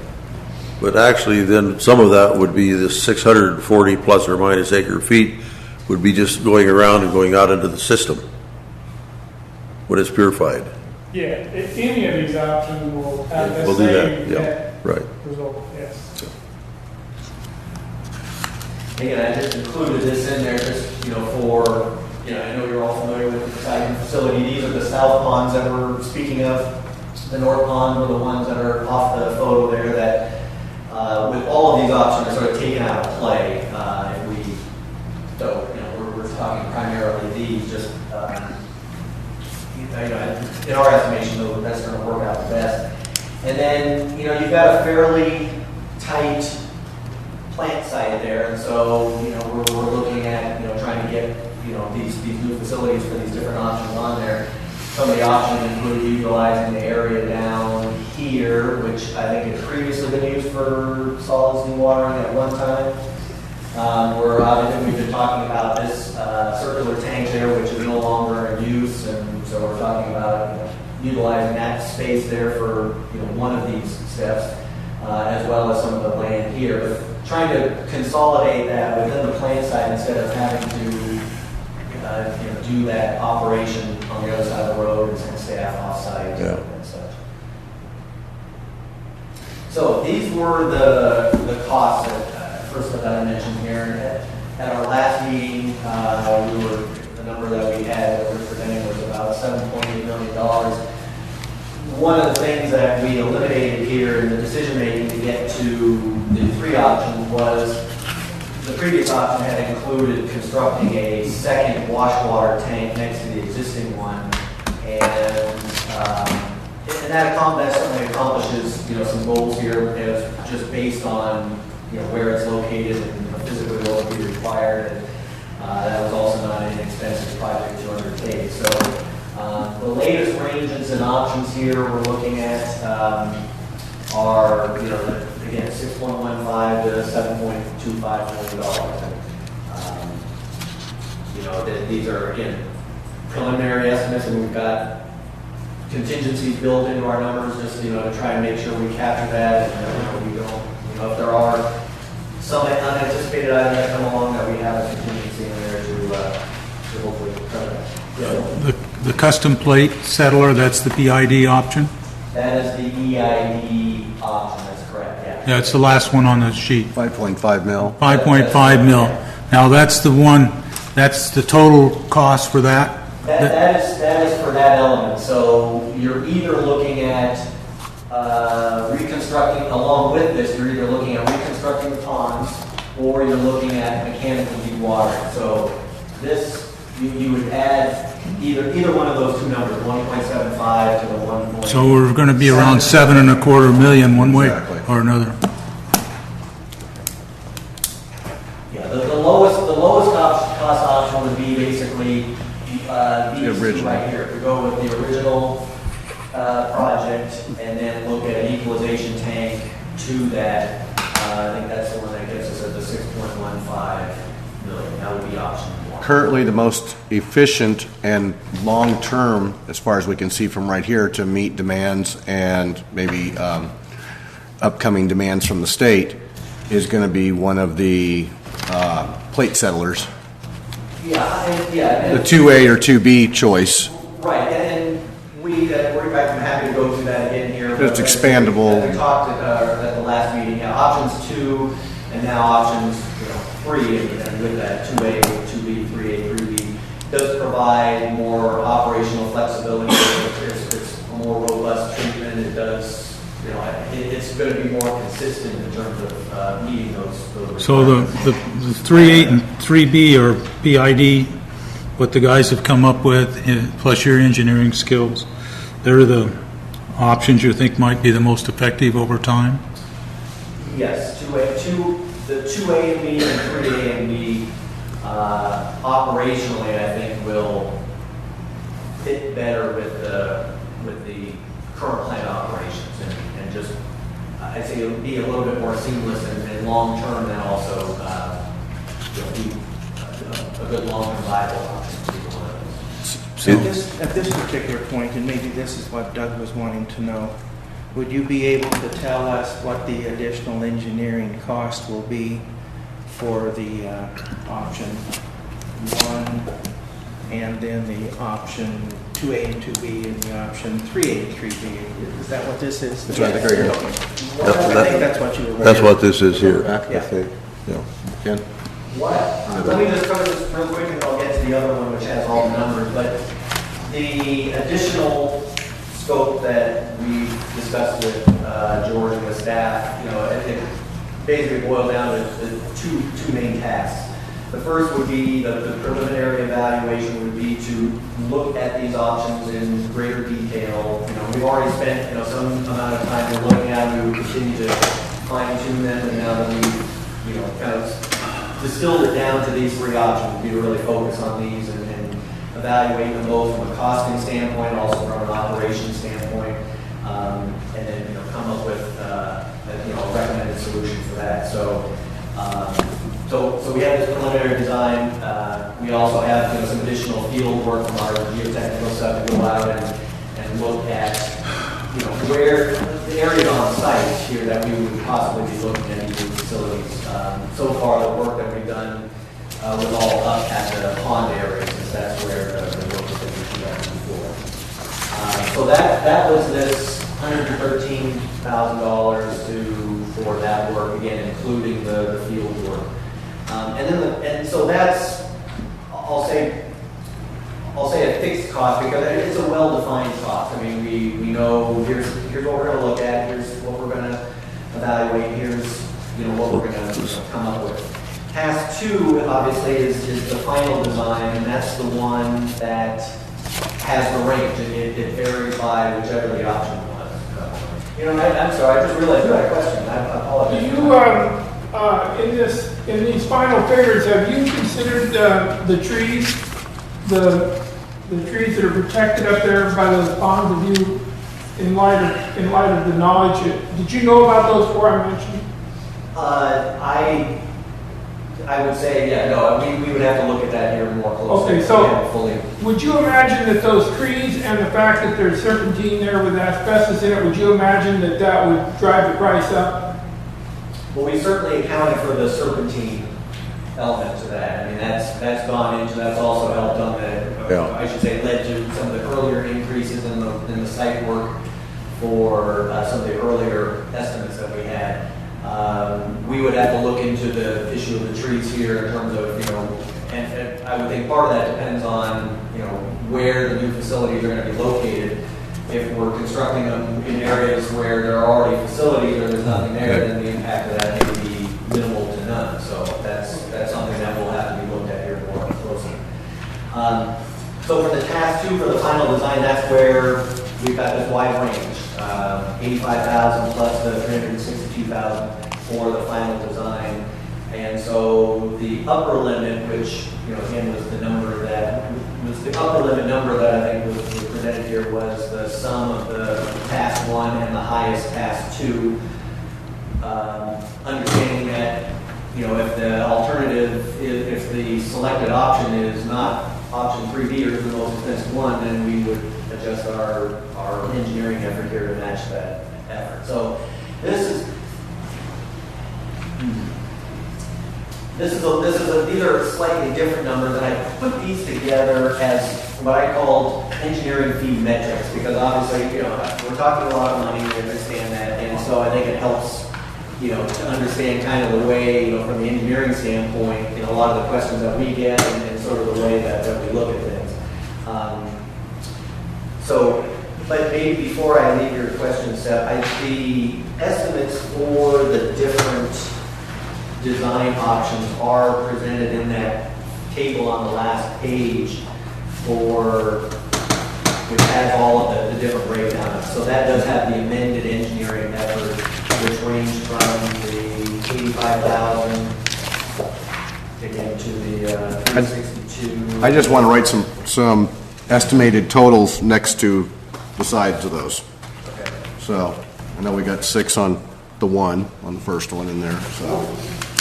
Again, these numbers are slightly different, and the reason why they're different is I offer this up as kind of a comparison for the different projects. And so one of the things to note here is that task one cost has been taken out, but it does include what our original design fee. Our contract is split up in the same sort of way that we're proposing here, with the task one and the task two. And so if you, two of the metrics that we find, and probably most meaningful in our discussions with agencies, is, how does our engineering fee relate to the estimated construction cost, and how does the engineering relate to the size of the deliverable? And we a lot of times measure that by the number of drawings. And so obviously, if you've got a set of plans that's this thick, it's going to be less engineering than it's this thick. Yeah. Did you bring copies of that chart there with you? Or can we get copies of it? I can certainly provide that. Yeah, I It can be printed out. Yep. Yeah, remember the last that would time be we- nice, where we all have them. Yeah, the last time we had exactly your presentation Okay. of this one here, are we going to be able to get that again? That should be no problem. That'd be great. That's right. I think I emailed it to you afterwards. So we can do that. And so, again, what it shows, or what I was intending to show with this is, again, kind of how the project stacks up, both, from our original project and what these different options are. And there's no one magic number. There's no, where we always shoot for a set number. We look at this in fairly good detail here, what we think.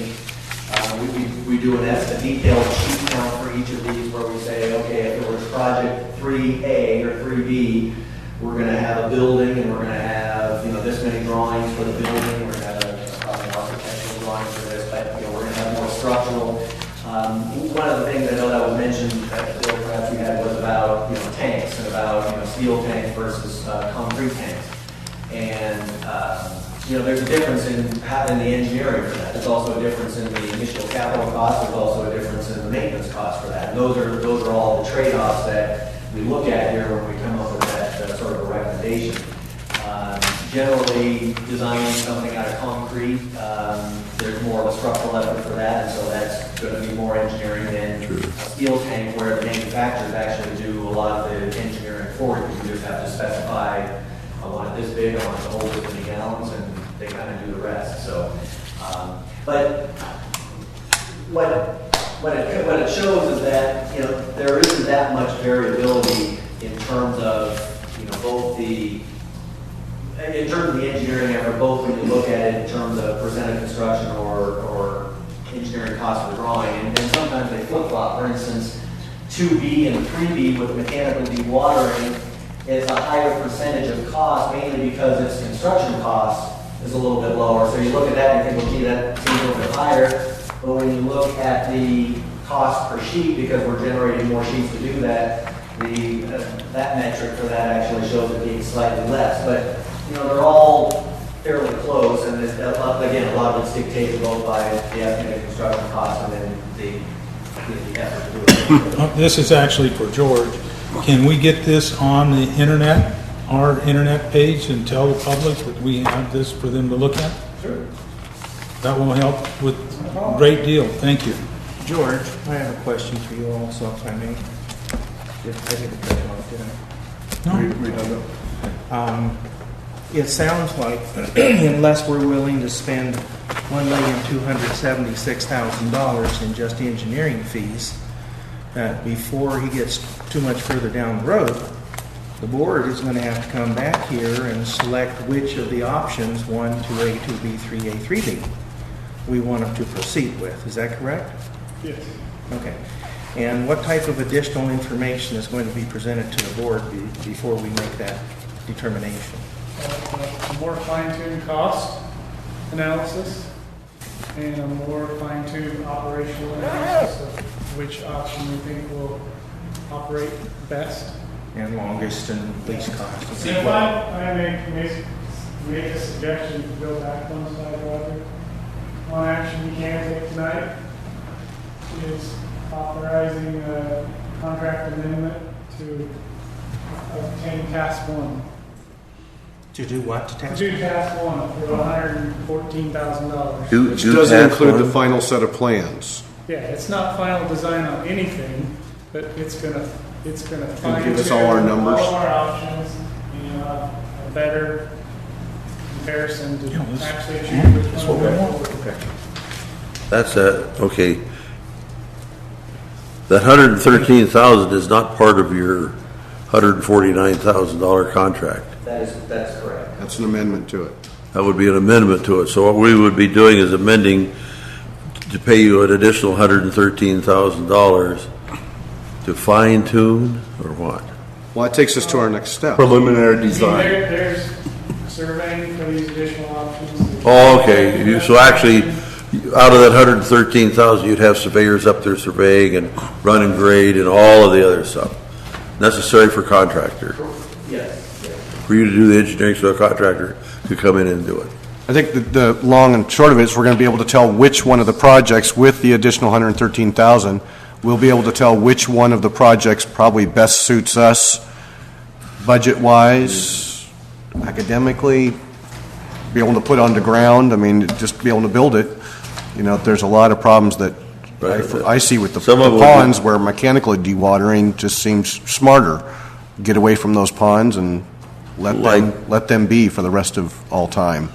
Like Lauren mentioned, anything on endangered species or any of this would come out at that particular time, you know, because I don't know if there's any, I don't know if you're thinking of McNabb cypress. I'm not sure how endangered McNabb cypress is, but I went on an elder pond area, so. You'll have construction equipment though around there, and that'll cause, those are state protected, they're even federally protected, as I recall. Everything is subject This is what we have to look to at.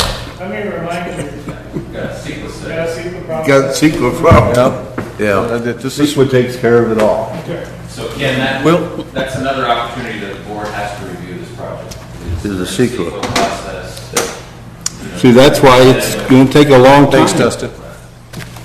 So to keep us moving forward, and I want a clarification, is that 113 in addition to the 105 that's extended, or addition to the 149 that's approved? Well, we can do that either way. I mean, I guess the way we had calculated the task 2 cost was to take that remaining, what's in our remaining contract and move that into design. Is that mine or yours? If we want to use the rest of Must be yours. that Okay. for the preliminary design, then it would essentially be zero. So it would be the 113 minus what's remaining on our contract to basically come up with a preliminary design, and then essentially some of the task 2 numbers would change because the task 2 numbers took that remaining number and then kind of backed it into that. So we can. Well, I noticed here on this one, I was reading this much earlier, you have a 1 on 2B and a 1 on a 3B, which includes a $75,000 credit for remaining design budget towards mechanical dewatering. Yes. So you're going to give us a $75,000 credit for this design? Yes, I mean, that, because those options, I mean, if we went with an option that included the ponds, and for which we were already under contract for you to design those improvements, we wouldn't, there's really no change in that design element to it, so we wouldn't ask for an extra on that. So if, The mechanical dewatering's a different project altogether, and so the way we calculated that, we calculated, okay, here's what it would cost to design that, and then took the remaining design and backed that out. yeah, and that'll be $75,000 backed out of it. Getting what George would say, if we move to amend, which it says up here someplace on the top, for this $113,000, you wouldn't put $113,000 plus whatever's left, 40 more thousand that we owe you on the budget, right? That 40,000 could come off the 113. Is that what you were saying, George? That's what I was asking. That's what you were asking. It's, So, I mean, I guess the short answer is, yes, we can take the remaining money and, I mean, we can change this amended amount. so in other words, your presentation this evening, and getting here and all of the above, is going to be billed out of our 140, what's left on that $40,000 thing? Well, Yeah, it's, because we've already paid you 105. yes. And so any other any other charges that you've accumulated, including tonight's presentation? will Is come out it of exactly that. 105? 105, 877. We paid him 105,000 so far, his firm. Right here. 105? For all these things that you've done, and this nice new packet we're gonna get. That's your number. Now, Oh, just okay. so that was clear too, the 113,698 actually, I mean, it includes some of the work that we've already done that I think is reflected in that 105. So 105. again, we can, I guess what the final amendment number, the way we calculated, we said if we froze all of the remaining money, what's in our contract, and reserve that to finish the design. Yeah. And so starting, from this moment, if we moved on to the preliminary design, or, under this task one amended scope, Yeah. it would be the 113,698. But if we want to take that money that's set aside for design and move that in, then that amount would be lower.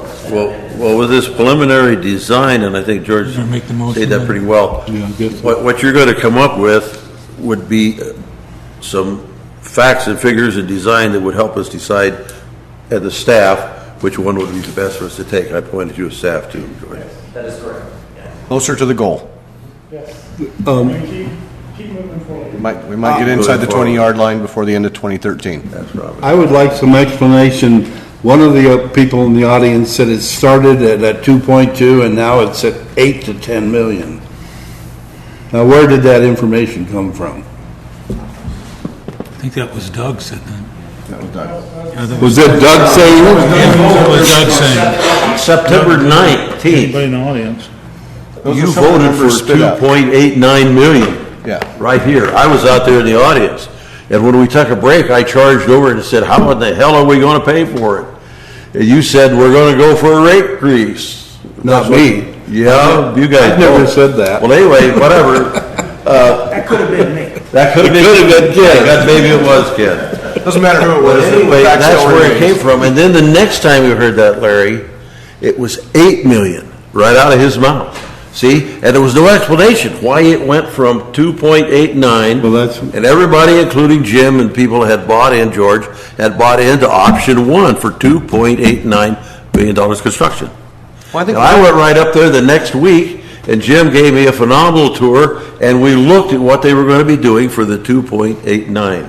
And then next time I heard about it, after I was on the board, it was 8 million. That's So what my- I said. I think Hey, Roger So did my- say when he said the 8 million, I think he said, we could go in the vast scope of projects that we could choose here, that 7.9. we could go from 7. 2.8 million to 7.9. Yeah, it's on in He here. did say that, but that was in the vast scope of things that we could choose. Not, we have a choice of 2.8, but you know what? We just kind of threw that one away, and now we're at 7.8. That's our range, which he's showing us to us tonight. So can you tell us, here, this is what the public wants to know, why did it go from 2.8 to 7 million or 8 million or whatever it That is? was what he presented Now, last time. Different Larry, scopes of No, projects. but how, what, I Director mean, Duncan, That's why he came last. I can understand from some of the research that I've personally done on the thing, and the presentation tonight and looking at some of this other stuff, I can understand why it's gone to 8. well, I I understand. say it's going to be 10 before it's done. But we're not at What I want to 8. do is explain this to the public. It's only at 8 That's what if you we gotta choose do. that choice. Okay, now I'm going to do... Dustin, I'd like... Mr. Dustin- Chairman. Dustin has a... I have a something- question. This is the 113,698. That's time and materials not to exceed that price. We would, yes, Is that that would. what your proposal is? Just want to make sure. If I'm tasked, so what that means, if I'm tasked with writing a contract amendment, they're going to bill against that amount on a time and materials basis, but in no event will it exceed that amount. No matter will you see The that, 40 that's left is Okay, going to into... 40,000. Okay, I want to make the motion. I move to amend the contract from the original amount up to $219,575.82, which is adding what they've already been paid to $113,698. and I'll second that. $219,575.82. That's not to exceed in your mind. Not to exceed. Not to exceed. The, That takes your 40 out of your frozen, Yeah, that takes the 40 out. and including when- it in there. yeah, no, that would, I mean, that would be fine for us. Call for the question. And that Need a is second. $105,000 Wait, Doug seconded. we've already Did you second? No, that's where he came up with the 118. Plus the 113. 218. 113, What's 113? Okay, but did you second? Yeah, I second that. I'm sorry, I missed that. Yes, I love it. Sorry, Director Hunt. I was gonna make the motion, but Larry, which is good, I'm glad you did, Larry. Director Hunt, you were saying? I'm sorry. Yeah, the expenditure of these funds, the 105,877.82 that we've already spent, plus an allocation of a sum not to exceed 113,698, will get us a presentation from you that is going to allow us the opportunity to make the decision on whether we're going to proceed with option 1, 2A or 2B, or 3A or 3B. And that's as far as we get along on that engineering and information. And when do you expect that we'll get that information back? We estimated from, I guess, when we can start working right away, especially if we're working within our existing contract initially. 4 to 5 months is what we estimated. That long, before we can make a decision?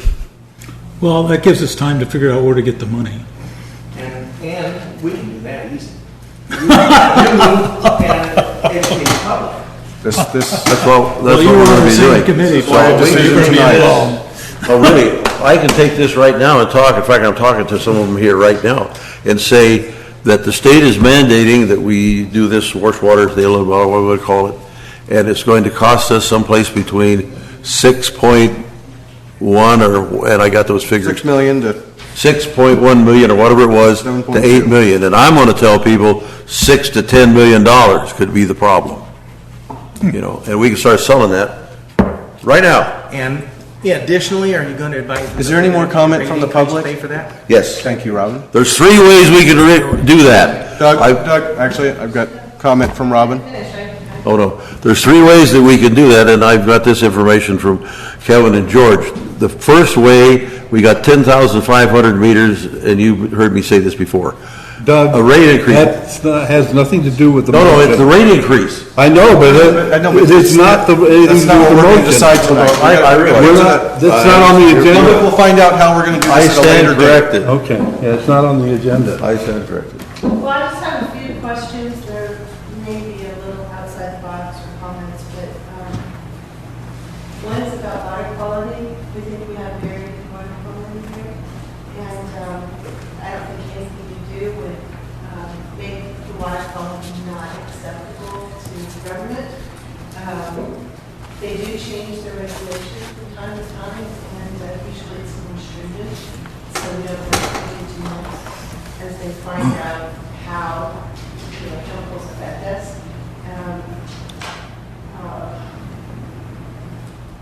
So there's no getting around that. This process is recycling, I like recycling, that's all good. It's taking additional sediments out, that's good. But they're going to be going somewhere else, not so good. Where is that, and when they do it there? It's going to the other landfill. Yes, you're looking As it currently is right now. Okay, so there's saying some more, that won't be going into the environment. And at the same time, we're adding more chemicals to the secondary process before during recycling. So the basic question is, what is it going to do to the water quality compared to what we have now? Either 1, 2, or 3. It doesn't change the water quality. Anything to do with our It existing water? it changes the water that we, The flush water. what we do with the flush water. Yeah, I understand that, but you're adding, you're recycling water, so you're, We put it back in the treatment plant and retreat it. yeah. Treat it So it the does, same so way. it's It'll be the same probably way. cleaner water than's coming in from the lake. Right, Sometimes it's cleaner than what we're treating wrong, sometimes it's not. right. I mean, But- It won't taste good.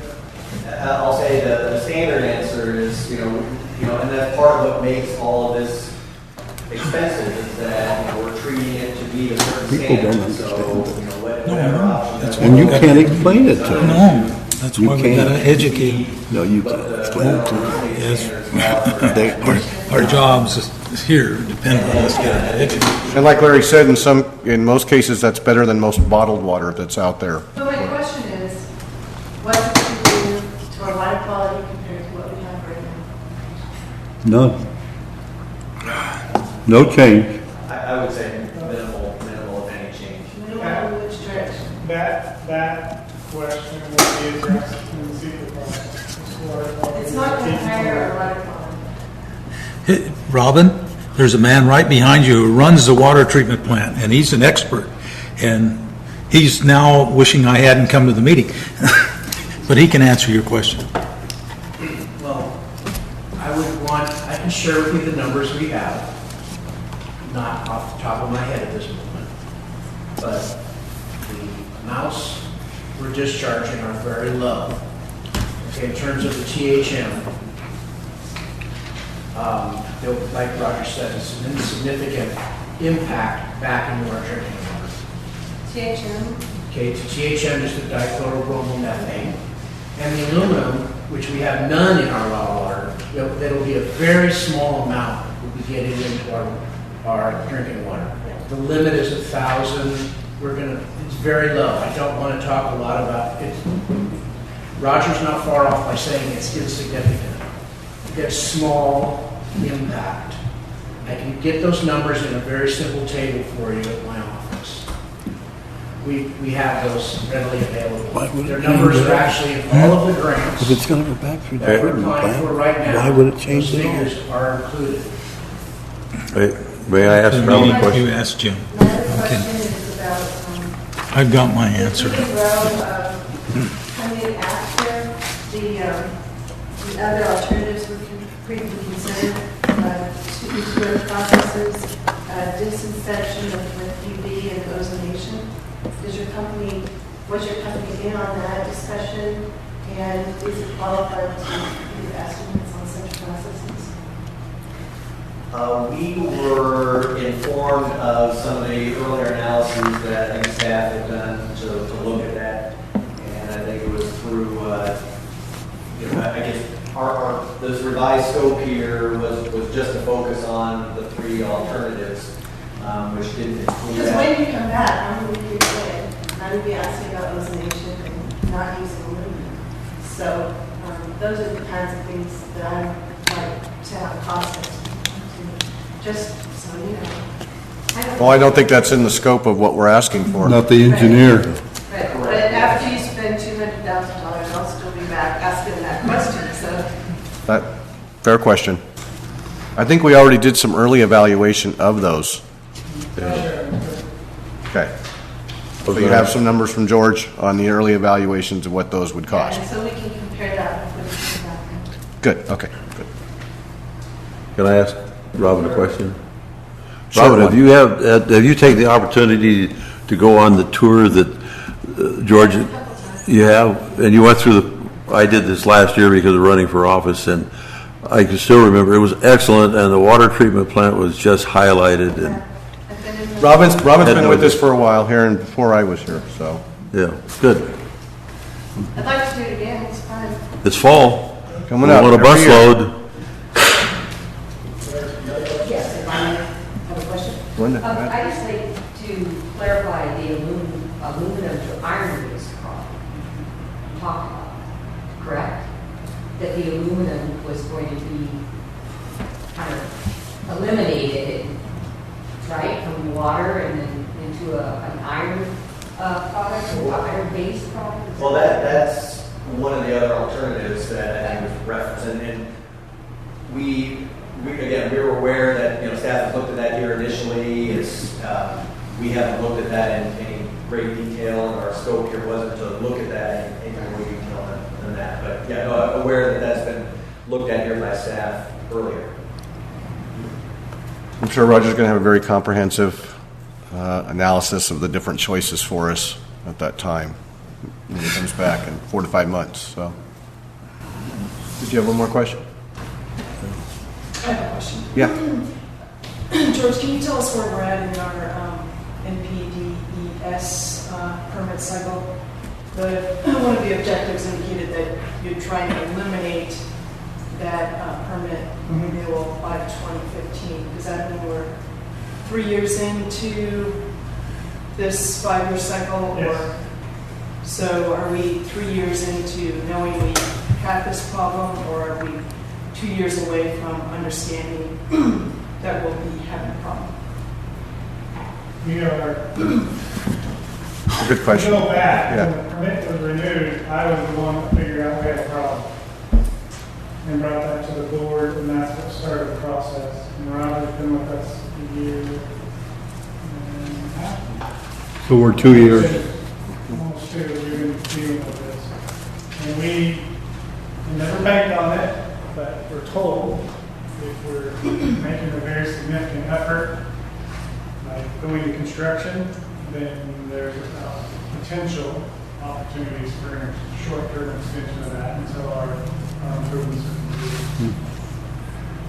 But we will be non-compliant at the end of our permit. No two ways about it. Mr. President, I'd like to have on our next regular meeting agenda an informational item where we can discuss how to develop a rate.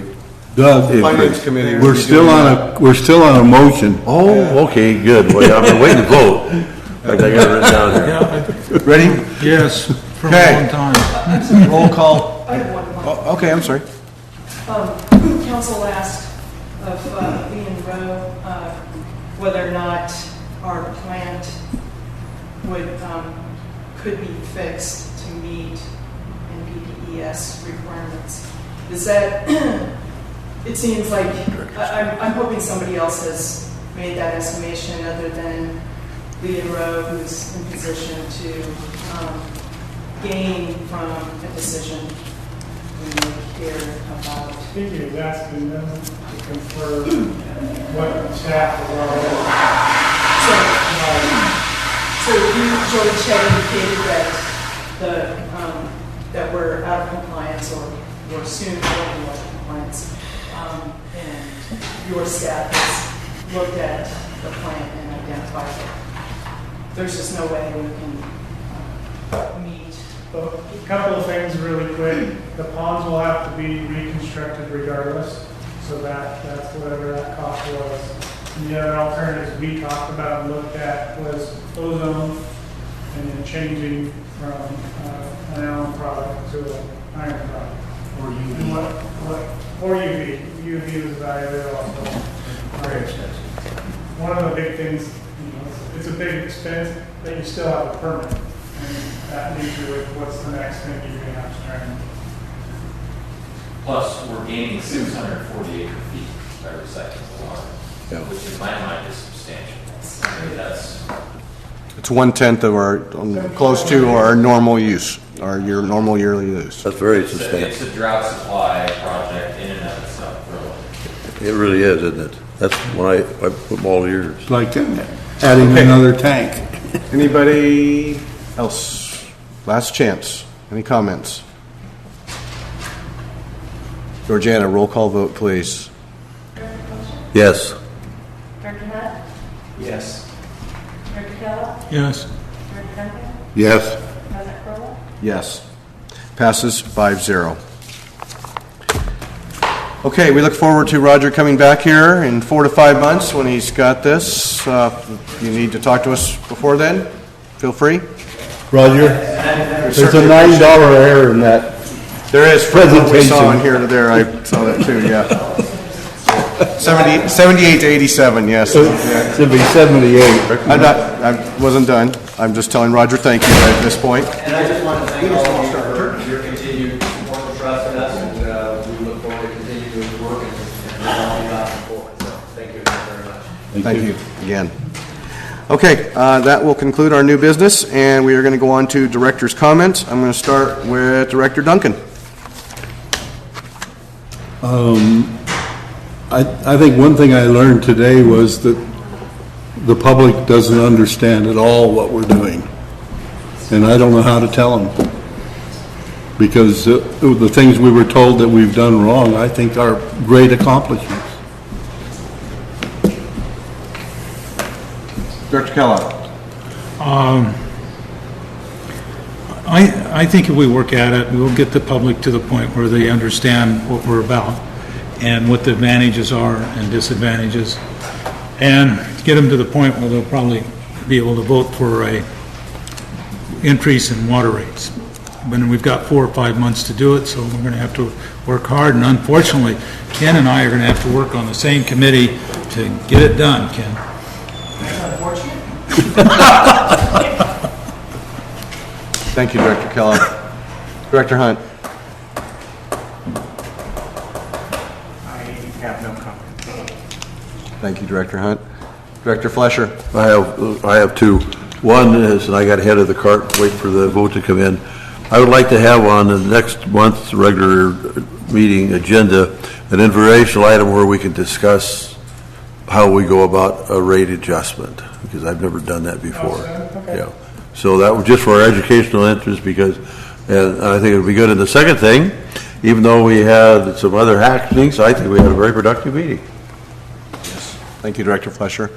And I'd like just to say that these are tough decisions. I wish that the public could know everything that we do here, but it doesn't always work out that way, that they get all the pieces of information. But we have tough decisions ahead of us, and I don't think they're going to get any easier. And a lot of these decisions also cannot wait. They're time-sensitive issues. So I'm glad we came to at least some way to move forward tonight. I think that was very productive. So thank you all for coming. We're adjourned. Glad we held you over a little bit past 6 o'clock. A little